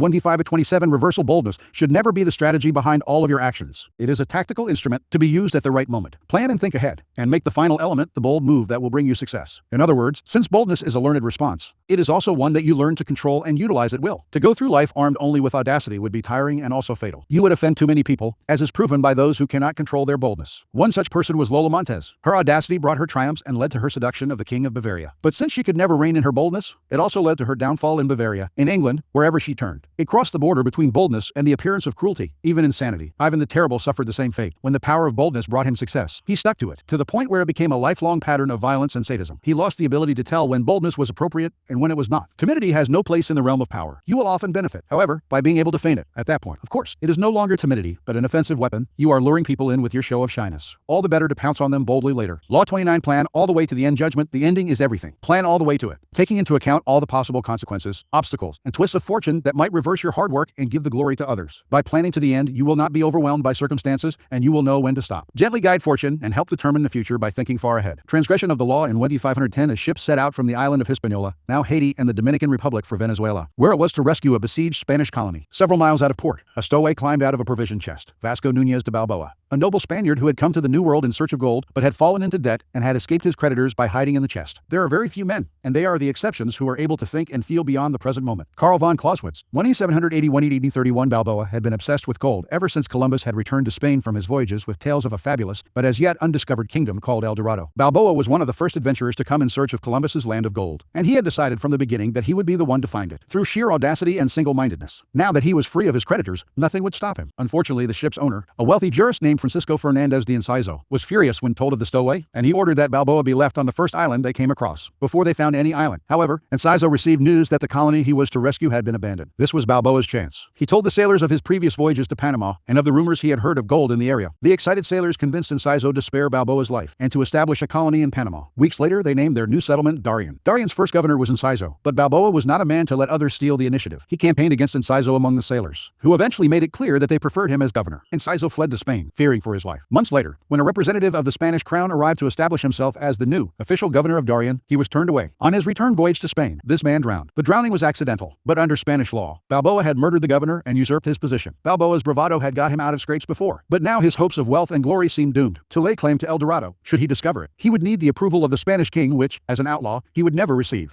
There was only one solution. Panamanian Indians had told Balboa of a vast ocean on the other side of the Central American Isthmus, and had said that by traveling south upon this western coast, he would reach a fabulous land of gold, called by a name that to his ears sounded like Buru. Balboa decided he would cross the treacherous jungles of Panama and become the first European to bathe his feet in this new ocean. From there, he would march on El Dorado. If he did this on Spain's behalf, he would obtain the eternal gratitude of the king, and would secure his own reprieve. Only he had to act before Spanish authorities came to arrest him. The two frogs dwelt in the same pool. The pool being dried up under the summer's heat, they left it and set out together to seek another home. As they went along, they chanced to pass a deep well, amply supplied with water. On seeing which, one of the frogs said to the other, "Let us descend and make our abode in this well. It will furnish us with shelter and food." The other replied with greater caution, "But suppose the water should fail us? How can we get out again from so great a depth? Do nothing without a regard to the consequences." Fables, Aesop, 6th century B.C. In 2513, then, Balboa set out, with 190 soldiers, halfway across the isthmus, some 90 miles wide at that point. Only 60 soldiers remained, many having succumbed to the harsh conditions, the blood-sucking insects, the torrential rainfall, fever. Finally, from a mountaintop, Balboa became the first European to lay eyes on the Pacific Ocean. Days later, he marched in his armor into its waters, bearing the banner of Castile and claiming all its seas, lands, and islands in the name of the Spanish throne. Look to the end, no matter what it is you are considering. Often enough, God gives a man a glimpse of happiness and then utterly ruins him. The Histories, Herodotus, 5th century B.C. Indians from the area greeted Balboa with gold, jewels, and precious pearls, the like of which he had never seen. When he asked where these had come from, the Indians pointed south to the land of the Incas. But Balboa had only a few soldiers left. For the moment, he decided, he should return to Darien, send the jewels and gold to Spain as a token of goodwill, and ask for a large army to aid him in the conquest of El Dorado. When news reached Spain of Balboa's bold crossing of the isthmus, his discovery of the Western Ocean, and his planned conquest of El Dorado, the former criminal became a hero. He was instantly proclaimed governor of the new land. But before the king and queen received word of his discovery, they had already sent a dozen ships, under the command of a man named Pedro Arias de Villa, Pedrarias, with orders to arrest Balboa for murder and to take command of the colony. By the time Pedrarias arrived in Panama, he had learned that Balboa had been pardoned, and that he was to share the governorship with the former outlaw. All the same, Balboa felt uneasy. Gold was his dream, El Dorado his only desire.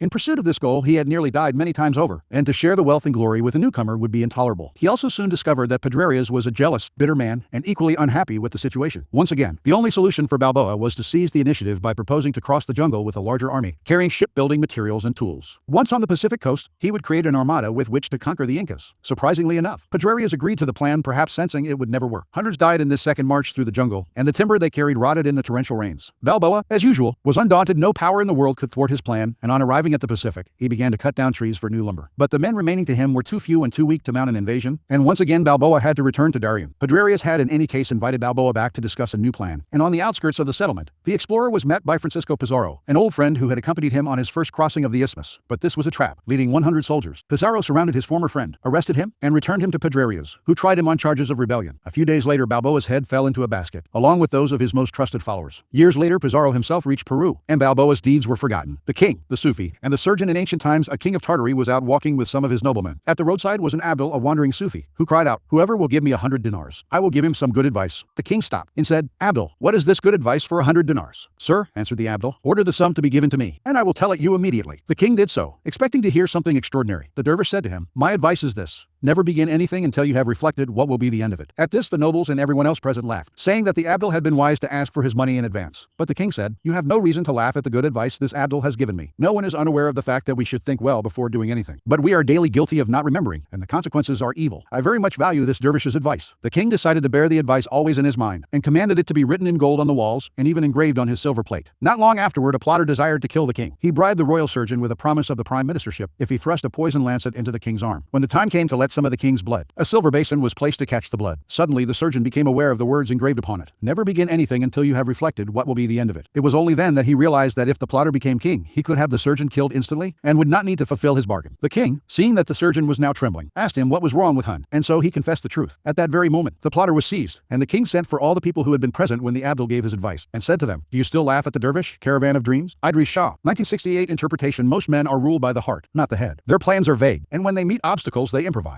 But improvisation will only bring you as far as the next crisis, and is never a substitute for thinking several steps ahead and planning to the end. Balboa had a dream of glory and wealth, and a vague plan to reach it. Yet his bold deeds and his discovery of the Pacific are largely forgotten, for he committed what in the world of power is the ultimate sin. He went part way, leaving the door open for others to take over. A real man of power would have had the prudence to see the dangers in the distance, the rivals who would want to share in the conquests, the vultures that would hover once they heard the word gold. Balboa should have kept his knowledge of the Inca secret until after he had conquered Peru. Only then would his wealth and his head have been secure. Once Pedrarius arrived on the scene, a man of power and prudence would have schemed to kill or imprison him, and to take over the army he had brought for the conquest of Peru. But Balboa was locked in the moment, always reacting emotionally, never thinking ahead. What good is it to have the greatest dream in the world if others reap the benefits and the glory? Never lose your head over a vague, open-ended dream plan to the end. Observance of the law. In 1863, the Prussian Premier Otto von Bismarck surveyed the chessboard of European power as it then stood. The main players were England, France, and Austria. Prussia itself was one of several states in the loosely allied German Federation. Austria, dominant member of the Federation, made sure that the other German states remained weak, divided, and submissive. Bismarck believed that Prussia was destined for something far greater than servant boy to Austria. This is how Bismarck played the game. His first move was to start a war with lowly Denmark, in order to recover the former Prussian lands of Schleswig-Holstein. He knew that these rumblings of Prussian independence might worry France and England, so he enlisted Austria in the war, claiming that he was recovering Schleswig-Holstein for their benefit. In a few months, after the war was decided, Bismarck demanded that the newly conquered lands be made part of Prussia. The Austrians, of course, were furious, but they compromised. First, they agreed to give the Prussians Schleswig, and a year later, they sold them Holstein. The world began to see that Austria was weakening, and that Prussia was on the rise. Bismarck's next move was his boldest. In 1866, he convinced King William of Prussia to withdraw from the German Federation, and in doing so to go to war with Austria itself. King William's wife, his son, the Crown Prince, and the princes of the other German kingdoms vehemently opposed such a war. But Bismarck, undaunted, succeeded in forcing the conflict, and Prussia's superior army defeated the Austrians in the brutally short 7 weeks war. The king and the Prussian generals then wanted to march on Vienna, taking as much land from Austria as possible. But Bismarck stopped them. Now he presented himself as on the side of peace. The result was that he was able to conclude a treaty with Austria that granted Prussia and the other German states total autonomy. Bismarck could now position Prussia as the dominant power in Germany and the head of a newly formed North German Confederation. The French and the English began to compare Bismarck to Attila the Hun, and to fear that he had designs on all of Europe. Once he had started on the path to conquest, there was no telling where he would stop. And, indeed, 3 years later Bismarck provoked a war with France. First he appeared to give his permission to France's annexation of Belgium. Then at the last moment he changed his mind, playing a cat-and-mouse game. He infuriated the French Emperor, Napoleon Roman III, and stirred up his own king against the French. To no one's surprise, war broke out in 1870. The newly formed German Federation enthusiastically joined in the war on France. And once again the Prussian military machine and its allies destroyed the enemy army in a matter of months. Although Bismarck opposed taking any French land, the generals convinced him that Alsace-Lorraine would become part of the Federation. Now all of Europe feared the next move of the Prussian monster, led by Bismarck, the Iron Chancellor. And in fact, a year later Bismarck founded the German Empire, with the Prussian king as the newly crowned emperor and Bismarck himself a prince. But then something strange happened. Bismarck instigated no more wars. And while the other European powers grabbed up land for colonies in other continents, he severely limited Germany's colonial acquisitions. He did not want more land for Germany, but more security. For the rest of his life, he struggled to maintain peace in Europe and to prevent further wars. Everybody assumed he had changed, mellowing with the years. They had failed to understand. This was the final move of his original plan. He who asks fortune tellers the future unwittingly forfeits an inner intimation of coming events that is 1,000 times more exact than anything they may say. Walter Benjamin, 1880-1940 interpretation. There is a simple reason why most men never know when to come off the attack. They form no concrete idea of their goal. Once they achieve victory, they only hunger for more. To stop to aim for a goal and then keep to it seems almost inhuman. In fact, yet nothing is more critical to the maintenance of power. The person who goes too far in his triumphs creates a reaction that inevitably leads to a decline. The only solution is to plan for the long run. Foresee the future with as much clarity as the gods on Mount Olympus, who look through the clouds and see the ends of all things. From the beginning of his career in politics, Bismarck had one goal: to form an independent German state led by Prussia. He instigated the war with Denmark not to conquer territory, but to stir up Prussian nationalism and unite the country. He incited the war with Austria only to gain Prussian independence. This was why he refused to grab Austrian territory. And he fomented the war with France to unite the German kingdoms against a common enemy, and thus to prepare for the formation of a united Germany. Once this was achieved, Bismarck stopped. He never let triumph go to his head, was never tempted by the siren call of more. He held the reins tightly, and whenever the generals, or the king, or the Prussian people demanded new conquests, he held them back. Nothing would spoil the beauty of his creation. Certainly not a false euphoria that pushed those around him to attempt to go past the end that he had so carefully planned. Experience shows that, if one foresees from far away the designs to be undertaken, one can act with speed when the moment comes to execute them. Cardinal Richelieu, 1585-1642 Keys to power according to the cosmology of the ancient Greeks. The gods were thought to have complete vision into the future. They saw everything to come, right down to the intricate details. Men, on the other hand, were seen as victims of fate, trapped in the moment and their emotions, unable to see beyond immediate dangers. Those heroes, such as Odysseus, who were able to look beyond the present and plan several steps ahead, seemed to defy fate, to approximate the gods in their ability to determine the future. The comparison is still valid. Those among us who think further ahead and patiently bring their plans to fruition seem to have a godlike power, because most people are too imprisoned in the moment to plan with this kind of foresight. The ability to ignore immediate dangers and pleasures translates into power. It is the power of being able to overcome the natural human tendency to react to things as they happen, and instead to train oneself to step back, imagining the larger things taking shape beyond one's immediate vision. Most people believe that they are in fact aware of the future, that they are planning and thinking ahead. They are usually deluded. What they are really doing is succumbing to their desires, to what they want the future to be. Their plans are vague, based on their imaginations rather than their reality. They may believe they are thinking all the way to the end, but they are really only focusing on the happy ending and deluding themselves by the strength of their desire. In 415 BC, the ancient Athenians attacked Sicily, believing their expedition would bring them riches, power, and a glorious ending to the 16-year Peloponnesian War. They did not consider the dangers of an invasion so far from home. They did not foresee that the Sicilians would fight all the harder since the battles were in their own homeland, or that all of Athens' enemies would band together against them, or that war would break out on several fronts, stretching their forces way too thin. The Sicilian expedition was a complete disaster, leading to the destruction of one of the greatest civilizations of all time. The Athenians were led into this disaster by their hearts, not their minds. They saw only the chance of glory, not the dangers that loomed in the distance. Cardinal de Retz, the 17th century Frenchman who prided himself on his insights into human schemes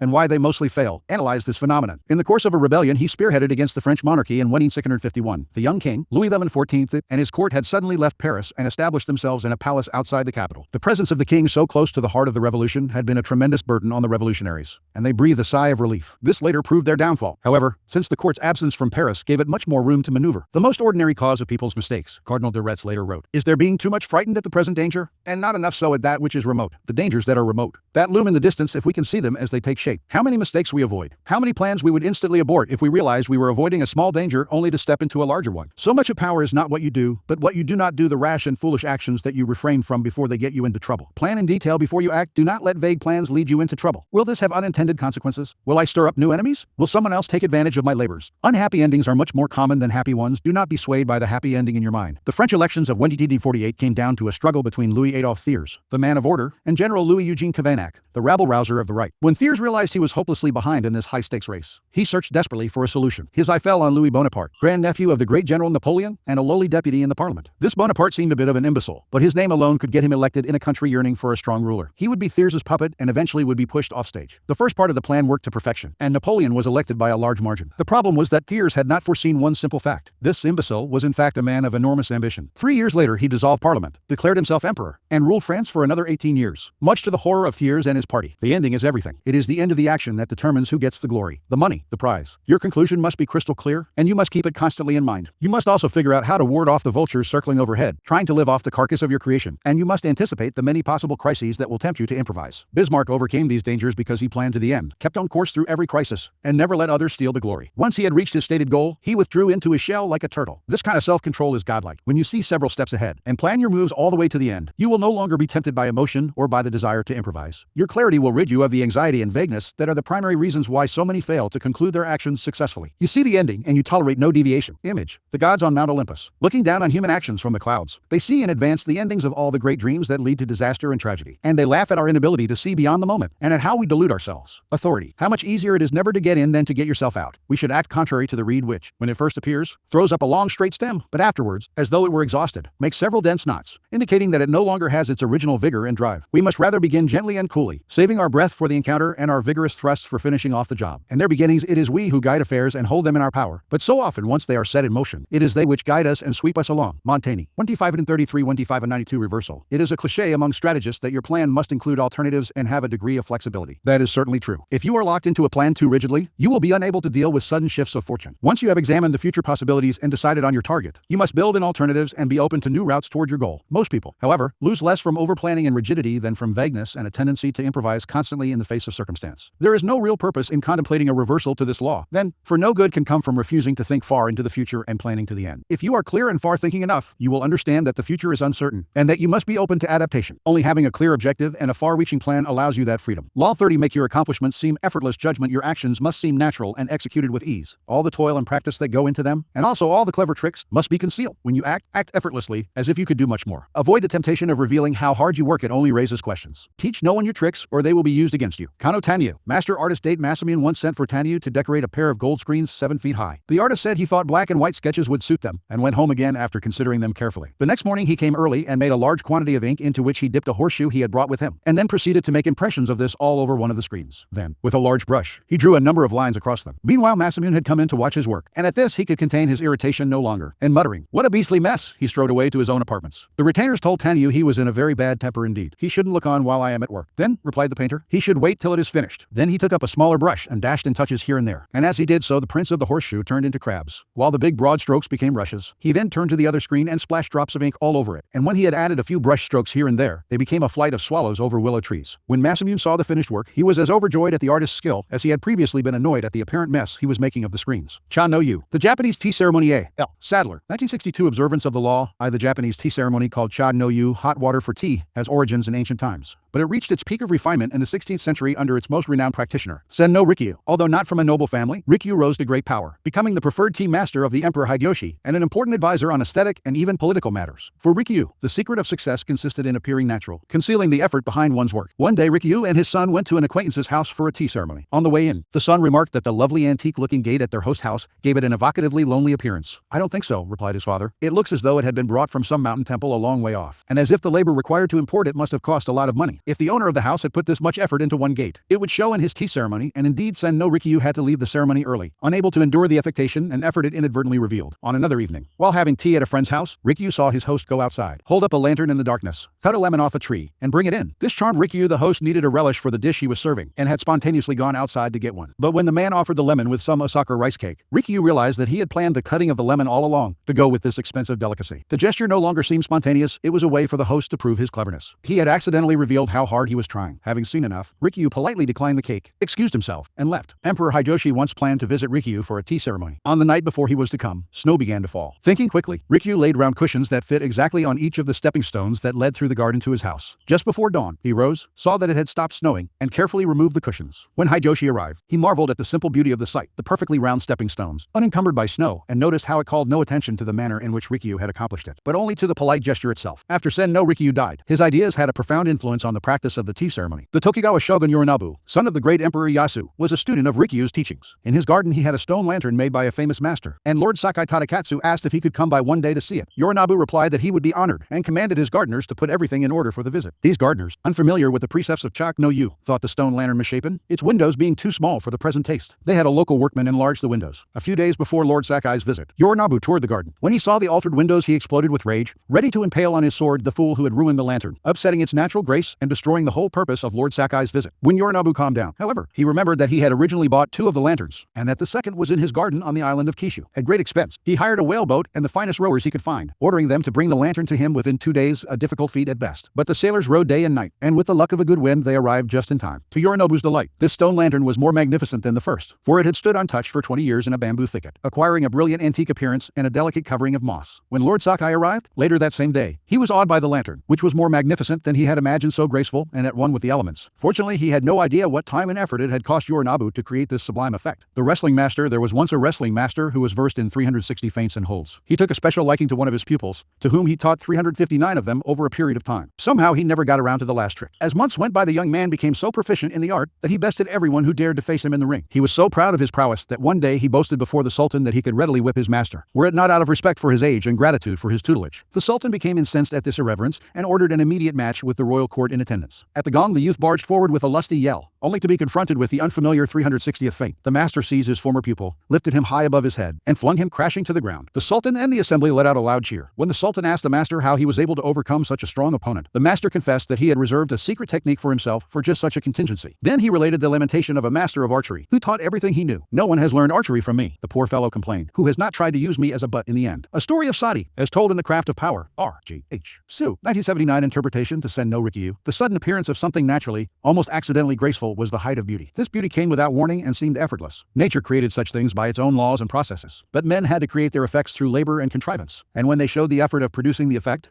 was spoiled. The gate came from too far away. The cutting of the lemon looked contrived. You will often have to use tricks and ingenuity to create your effects, the cushions in the snow, the man rowing all night, but your audience must never suspect the work or the thinking that has gone into them. Nature does not reveal its tricks, and what imitates nature by appearing effortless approximates nature's power. Observance of the law. Robin II, the great escape artist Harry Houdini once advertised his act as the impossible possible. And indeed, those who witnessed his dramatic escapes felt that what he did on stage contradicted common sense ideas of human capacity. One evening in 1904, an audience of 4,000 Londoners filled a theater to watch Houdini accept the challenge to escape from a pair of manacles billed as the strongest ever invented. They contained 6 sets of locks and 9 tumblers in each cuff. A Birmingham maker had spent 5 years constructing them. Experts who examined them said they had never seen anything so intricate, and this intricacy was thought to make them impossible to escape. The crowd watched the experts secure the manacles on Houdini's wrists. Then the escape artist entered a black cabinet on stage. The minutes went by, the more time passed, the more certain it seemed that these manacles would be the first to defeat him. At one point he emerged from the cabinet and asked that the cuffs be temporarily removed so that he could take off his coat. It was hot inside. The challengers refused, suspecting his request was a trick to find out how the locks worked. Undeterred, and without using his hands, Houdini managed to lift the coat over his shoulders, turn it inside out, remove a penknife from his vest pocket with his teeth, and, by moving his head, cut the coat off his arms. Freed from the coat, he stepped back into the cabinet, the audience roaring with approval at his grace and dexterity. Finally, having kept the audience waiting long enough, Houdini emerged from the cabinet a second time, now with his hands free, the manacles raised high in triumph. To this day, no one knows how he managed the escape. Although he had taken close to an hour to free himself, he had never looked concerned, had shown no sign of doubt. Indeed, it seemed by the end that he had drawn out the escape as a way to heighten the drama, to make the audience worry, for there was no other sign that the performance had been anything but easy. The complaint about the heat was equally part of the act. The spectators of this and other Houdini performances must have felt he was toying with them. "These manacles are nothing," he seemed to say. "I could have freed myself a lot sooner, and from a lot worse." Over the years, Houdini escaped from the chained carcass of an embalmed sea monster, a half-octopus, half-whale-like beast that had beached near Boston. He had himself sealed inside an enormous envelope from which he emerged without breaking the paper. He passed through brick walls. He wriggled free from straitjackets while dangling high in the air. He leaped from bridges into icy waters, his hands manacled and his legs in chains. He had himself submerged in glass cases full of water, hands padlocked, while the audience watched in amazement as he worked himself free, struggling for close to an hour apparently without breathing. Each time he seemed to court certain death, yet survived with superhuman aplomb. Meanwhile, he said nothing about his methods, gave no clues as to how he accomplished any of his tricks. He left his audiences and critics speculating, his power and reputation enhanced by their struggles with the inexplicable. Perhaps the most baffling trick of all was making a 10,000-pound elephant disappear before an audience's eyes, a feat he repeated on stage for over 19 weeks. No one has ever really explained how he did this, for in the auditorium where he performed the trick, there was simply nowhere for an elephant to hide. The effortlessness of Houdini's escapes led some to think he used occult forces, his superior psychic abilities giving him special control over his body. But a German escape artist named Clopini claimed to know Houdini's secret. He simply used elaborate gadgets. Clopini also claimed to have defeated Houdini in a handcuff challenge in Holland. Houdini did not mind all kinds of speculation floating around about his methods, but he would not tolerate an outright lie. And in 1992 he challenged Clopini to a handcuff duel. Clopini accepted, through a spy. He found out the secret word to unlock a pair of French combination lock cuffs that Houdini liked to use. His plan was to choose these cuffs to escape from onstage. This would definitively debunk Houdini. His genius simply lay in his use of mechanical gadgets. On the night of the challenge, just as Clopini had planned, Houdini offered him a choice of cuffs, and he selected the ones with the combination lock. He was even able to disappear with them behind a screen to make a quick test, and re-emerge seconds later, confident of victory. Acting as if he sensed fraud, Houdini refused to lock Clopini in the cuffs. The two men argued and began to fight, even wrestling with each other on stage. After a few minutes of this, an apparently angry, frustrated Houdini gave up and locked Clopini in the cuffs. For the next few minutes, Clopini strained to get free. Something was wrong. Minutes earlier, he had opened the cuffs behind the screen. Now the same code no longer worked. He sweated, racking his brains. Hours went by, the audience left, and finally an exhausted and humiliated Clopini gave up and asked to be released. The cuffs cuffs that Clopini himself had opened behind the screen with the word CLEFS French for keys, now clicked open only with the word FRAUD. Clopini never figured out how Houdini had accomplished this uncanny feat. Keep the extent of your abilities unknown. The wise man does not allow his knowledge and abilities to be sounded to the bottom. If he desires to be honored by all, he allows you to know them but not to comprehend them. No one must know the extent of his abilities, lest he be disappointed. No one ever has an opportunity of fathoming him entirely, for guesses and doubts about the extent of his talents arouse more veneration than accurate knowledge of them, be they ever so great. Balthasar Gracian, 18601-18658 interpretation. Although we do not know for certain how Houdini accomplished many of his most ingenious escapes, one thing is clear: it was not the occult, or any kind of magic, that gave him his powers, but hard work and endless practice, all of which he carefully concealed from the world. Houdini never left anything to chance. Day and night he studied the workings of locks, researched centuries-old sleight of hand tricks, pored over books on mechanics, whatever he could use. Every moment not spent researching he spent working his body, keeping himself exceptionally limber, and learning how to control his muscles and his breathing. Early on in Houdini's career, an old Japanese performer whom he toured with taught him an ancient trick: how to swallow an ivory ball, then bring it back up. He practiced this endlessly with a small peeled potato tied to a string up and down. He would manipulate the potato with his throat muscles until they were strong enough to move it without the string. The organizers of the London Handcuff Challenge had searched Houdini's body thoroughly beforehand, but no one could check the inside of his throat, where he could have concealed small tools to help him escape. Even so, Clopini was fundamentally wrong. It was not Houdini's tools but his practice, work, and research that made his escapes possible. Clopini, in fact, was completely outwitted by Houdini, who set the whole thing up. He let his opponent learn the code to the French cuffs, then baited him into choosing those cuffs on stage. Then, during the two men's tussle, the dexterous Houdini was able to change the code to FRAUD. He had spent weeks practicing this trick, but the audience saw none of the sweat and toil behind the scenes. Nor was Houdini ever nervous. He induced nervousness in others. He deliberately dragged out the time it would take to escape, as a way of heightening the drama and making the audience squirm. His escapes from death, always graceful and easy, made him look like a Superman. As a person of power, you must research and practice endlessly before appearing in public, on stage or anywhere else. Some think such exposure will demonstrate their diligence and honesty, but it actually just makes them look weaker, as if anyone who practiced and worked at it could do what they had done, or as if they weren't really up to the job. Keep your effort and your tricks to yourself, and you seem to have the grace and ease of a god. One never sees the source of a god's power revealed. One only sees its effects. A line of poetry will take us hours maybe, yet if it does not seem a moment's thought, our stitching and unstitching has been naught. Adam's curse. William Buller Yeats, 180-65-1939. Keys to power. Humanity's first notions of power came from primitive encounters with nature: the flash of lightning in the sky, a sudden flood, the speed and ferocity of a wild animal. These forces required no thinking, no planning. They awed us by their sudden appearance, their gracefulness, and their power over life and death. And this remains the kind of power we have always wanted to imitate. Through science and technology, we have recreated the speed and sublime power of nature. But something is missing. Our machines are noisy and jerky. They reveal their effort. Even the very best creations of technology cannot root out our admiration for things that move easily and effortlessly. The power of children to bend us to their will comes from a kind of seductive charm that we feel in the presence of a creature less reflective and more graceful than we are. We cannot return to such a state, but if we can create the appearance of this kind of ease, we elicit in others the kind of primitive awe that nature has always evoked in humankind. One of the first European writers to expound on this principle came from that most unnatural of environments, the Renaissance court. In the Book of the Courtier, published in 125-28, Baldassare Castiglione describes the highly elaborate and codified manners of the perfect court citizen. And yet, Castiglione explains, the courtier must execute these gestures with what he calls sprezzatura, the capacity to make the difficult seem easy. He urges the courtier to practice in all things a certain nonchalance which conceals all artistry and makes whatever one says or does seem uncontrived and effortless. We all admire the achievement of some unusual feat, but if it is accomplished naturally and gracefully, our admiration increases tenfold, whereas to labor at what one is doing and to make bones over it shows an extreme lack of grace and causes everything, whatever it's worth, to be discounted. Much of the idea of sprezzatura came from the world of art. All the great Renaissance artists carefully kept their works under wraps. Only the finished masterpiece could be shown to the public. Michelangelo forbade even popes to view his work in process. A Renaissance artist was always careful to keep his studios shut to patrons and public alike, not out of fear of imitation, but because to see the making of the works would mar the magic of their effect and their studied atmosphere of ease and natural beauty. The Renaissance painter Vasari, also the first great art critic, ridiculed the work of Paolo Uccello, who was obsessed with the laws of perspective. The effort Uccello spent on improving the appearance of perspective was too obvious in his work. It made his paintings ugly and labored, overwhelmed by the effort of their effects. We have the same response when we watch performers who put too much effort into their act. Seeing them trying so hard breaks the illusion. It also makes us uncomfortable. Calm, graceful performers, on the other hand, set us at ease, creating the illusion that they are not acting, but being natural in themselves, even when everything they are doing involves labor and practice. The idea of sprezzatura is relevant to all forms of power, for power depends vitally on appearances and the illusions you create. Your public actions are like artworks. They must have visual appeal, must create anticipation, even entertain. When you reveal the inner workings of your creation, you become just one more mortal among others. What is understandable is not awe-inspiring. We tell ourselves we could do as well if we had the money and time. Avoid the temptation of showing how clever you are. It is far more clever to conceal the mechanisms of your cleverness. Talleyrand's application of this concept to his daily life greatly enhanced the aura of power that surrounded him. He never liked to work too hard, so he made made others do the work for him, the spying, the research, the detailed analyses. With all this labor at his disposal, he himself never seemed to strain. When his spies revealed that a certain event was about to take place, he would talk in social conversation as if he sensed its imminence. The result was that people thought he was clairvoyant. His short, pithy statements and witticisms always seemed to summarize a situation perfectly, but they were based on much research and thought. To those in government, including Napoleon himself, Talleyrand gave the impression of immense power and effect entirely dependent on the apparent ease with which he accomplished his feats. There is another reason for concealing your shortcuts and tricks. When you let this information out, you give people ideas they can use against you. You lose the advantages of keeping silent. We tend to want the world to know what we have done. We want our vanity gratified by having our hard work and cleverness applauded. And we may even want sympathy for the hours it has taken to reach our point of artistry. Learn to control this propensity to blab, for its effect is often the opposite of what you expected. Remember, the more mystery surrounds your actions, the more awesome your power seems. You appear to be the only one who can do what you do, and the appearance of having an exclusive gift is immensely powerful. Finally, because you achieve your accomplishments with grace and ease, people believe that you could always do more if you tried harder. This elicits not only admiration but a touch of fear. Your powers are untapped, no one can fathom their limits. Image, the racehorse. From up close we would see the strain, the effort to control the horse, the labored, painful breathing. But from the distance where we sit and watch, it is all gracefulness, flying through the air. Keep others at a distance, and they will only see the ease with which you move. Authority. For whatever action nonchalance accompanies. No matter how trivial it is, it not only reveals the skill of the person doing it, but also very often causes it to be considered far greater than it really is. This is because it makes the onlookers believe that a man who performs well with so much facility must possess even greater skill than he does. Baldassare Castiglione, 1E478 1T529 reversal. The secrecy with which you surround your actions must seem lighthearted in spirit. A zeal to conceal your work creates an unpleasant, almost paranoid impression. You are taking the game too seriously. Houdini was careful to make the concealment of his tricks seem a game, all part of the show. Never show your work until it is finished. But if you put too much effort into keeping it under wraps, you will be like the painter Pontormo, who spent the last years of his life hiding his frescoes from the public eye and only succeeded in driving himself mad. Always keep your sense of humor about yourself. There are also times when revealing the inner workings of your projects can prove worthwhile. It all depends on your audience's taste and on the times in which you operate. P.T. Barnum recognized that his public wanted to feel involved in his shows, and that understanding his tricks delighted them, partly, perhaps, because implicitly debunking people who kept their sources of power hidden from the masses appealed to America's democratic spirit. The public also appreciated the showman's humor and honesty. Barnum took this to the extreme of publicizing his own humbuggery in his popular autobiography, written when his career was at its height. As long as the partial disclosure of tricks and techniques is carefully planned, rather than the result of an uncontrollable need to blab, it is the ultimate in cleverness. It gives the audience the illusion of being superior and involved, even while much of what you do remains concealed from them. Law 31. Control the options. Get others to play with the cards you deal. Judgment. The best deceptions are the ones that seem to give the other person a choice. Your victims feel they are in control, but are actually your puppets. Give people options that come out in your favor, whichever one they choose. Force them to make choices between the lesser of two evils, both of which serve your purpose. Put them on the horns of a dilemma. They are gored wherever they turn. Observance of the law. I from early in his reign, Ivan Roman IV, later known as Ivan the Terrible, had to confront an unpleasant reality. The country desperately needed reform, but he lacked the power to push it through. The greatest limit to his authority came from the boyars, the Russian princely class that dominated the country and terrorized the peasantry. In 553, at the age of 23, Ivan fell ill. Lying in bed, nearing death, he asked the boyars to swear allegiance to his son as the new czar. Some hesitated, some even refused. Then and there Ivan saw he had no power over the boyars. He recovered from his illness, but he never forgot the lesson. The boyars were out to destroy him, and indeed in the years to come, many of the most powerful of them defected to Russia's main enemies, Poland and Lithuania, where they plotted their return and the overthrow of the Tsar. Even one of Ivan's closest friends, Prince Andrei Kurbsky, suddenly turned against him, defecting to Lithuania in 1564 and becoming the strongest of Ivan's enemies. When Kurbsky began raising troops for an invasion, the royal dynasty seemed suddenly more precarious than ever, with émigré nobles fomenting invasion from the west, Tartars bearing down from the east, and the boyars stirring up trouble within the country. Russia's vast size made it a nightmare to defend. In whatever direction Ivan struck, he would leave himself vulnerable on the other side. Only if he had absolute power could he deal with this many-headed hydra, and he had no such power. Ivan brooded until the morning of December 3, 1564, when the citizens of Moscow awoke to a strange sight. Hundreds of sleds filled the square before the Kremlin, loaded with the Tsar's treasures and with provisions for the entire court. They watched in disbelief as the Tsar and his court boarded the sleds and left town. Without explaining why, he established himself in a village south of Moscow. For an entire month, a kind of terror gripped the capital, for the Muscovites feared that Ivan had abandoned them to the bloodthirsty boyars. Shops closed up and riotous mobs gathered daily. Finally, on January 3 of 1565, a letter arrived from the Tsar, explaining that he could no longer bear the boyars' betrayals and had decided to abdicate once and for all. The German Chancellor Bismarck, enraged at the constant criticisms from Rudolf Virchow, the German pathologist and liberal politician, had his seconds call upon the scientist to challenge him to a duel. As the challenge party, "I have the choice of weapons," said Virchow, "and I choose these." He held aloft two large and apparently identical sausages. "One of these," he went on, "is infected with deadly germs. The Orhor is perfectly sound. Let His Excellency decide which one he wishes to eat, and I will eat the other." Almost immediately the message came back that the Chancellor had decided to cancel the duel. The Little Brown Book of Anecdotes. Clifton Fadiman, ed. 1985. Read aloud in public. The letter had a startling effect. Merchants and commoners blamed the boyars for Ivan's decision and took to the streets, terrifying the nobility with their fury. Soon a group of delegates representing the church, the princes, and the people made the journey to Ivan's village and begged the Tsar, in the name of the Holy Land of Russia, to return to the throne. Ivan listened but would not change his mind. after days of hearing their pleas. However, he offered his subjects a choice. Either they grant him absolute powers to govern as he pleased, with no interference from the boyars, or they find a new leader. Faced with a choice between civil war and the acceptance of despotic power, almost every sector of Russian society opted for a strong Tsar, calling for Ivan's return to Moscow and the restoration of law and order. In February, with much celebration, Ivan returned to Moscow. The Russians could no longer complain if he behaved dictatorially. They had given him this power themselves. Interpretation: Ivan the Terrible faced a terrible dilemma. To give in to the boyars would lead to certain destruction, but civil war would bring a different kind of ruin. Even if Ivan came out of such a war on top, the country would be devastated and its divisions would be stronger than ever. His weapon of choice in the past had been to make a bold, offensive move. Now, however, that kind of move would turn against him. The more boldly he confronted his enemies, the worse the reactions he would spark. The main weakness of a show of force is that it stirs up resentment and eventually leads to a response that eats at your authority. Ivan, immensely creative in the use of power, saw clearly that the only path to the kind of victory he wanted was a false withdrawal. He would not force the country over to his position. He would give it options, either his abdication and certain anarchy, or his accession to absolute power. To back up his move, he made it clear that he preferred to abdicate. "Call my bluff," he said, "and watch what happens." No one called his bluff. By withdrawing for just a month, he showed the country a glimpse of the nightmares that would follow his abdication: Tartar invasions, civil war, ruin. All of these did eventually come to pass after Ivan's death. In the infamous time of the Troubles, withdrawal and disappearance are classic ways of controlling the options. You give people a sense of how things will fall apart without you, and you offer them a choice. I stay away and you suffer the consequences, or I return under circumstances that I dictate. In this method of controlling people's options, they choose the option that gives you power because the alternative is just too unpleasant. You force their hand, but indirectly, they seem to have a choice. Whenever people feel they have a choice, they walk into your trap that much more easily. The liar: once upon a time there was a king of Armenia, who, being of a curious turn of mind and in need of some new diversion, sent his heralds throughout the land to make the following proclamation: "Hear this. Whatever man among you can prove himself the most outrageous liar in Armenia shall receive an apple made of pure gold from the hands of his majesty the king." People began to swarm to the palace from every town and hamlet in the country. People of all ranks and conditions: princes, merchants, farmers, priests, rich and poor, tall and short, fat and thin. There was no lack of liars in the land, and each one told his tale to the king. A ruler, however, has heard practically every sort of lie, and none of those now told him convinced the king that he had listened to the best of them. The king was beginning to grow tired of his new sport, and was thinking of calling the whole contest off without declaring a winner, when there appeared before him a poor, ragged man, carrying a large earthenware pitcher under his arm. "What can I do for you?" asked his majesty. "Sire," said the poor man, slightly bewildered, "surely you remember. You owe me a pot of gold, and I have come to collect it." "You are a perfect liar." "Sir," exclaimed the king, "I owe you no money." "A perfect liar, am I?" said the poor man. "Then give me the golden apple." The king, realizing that the man was trying to trick him, started to hedge. No,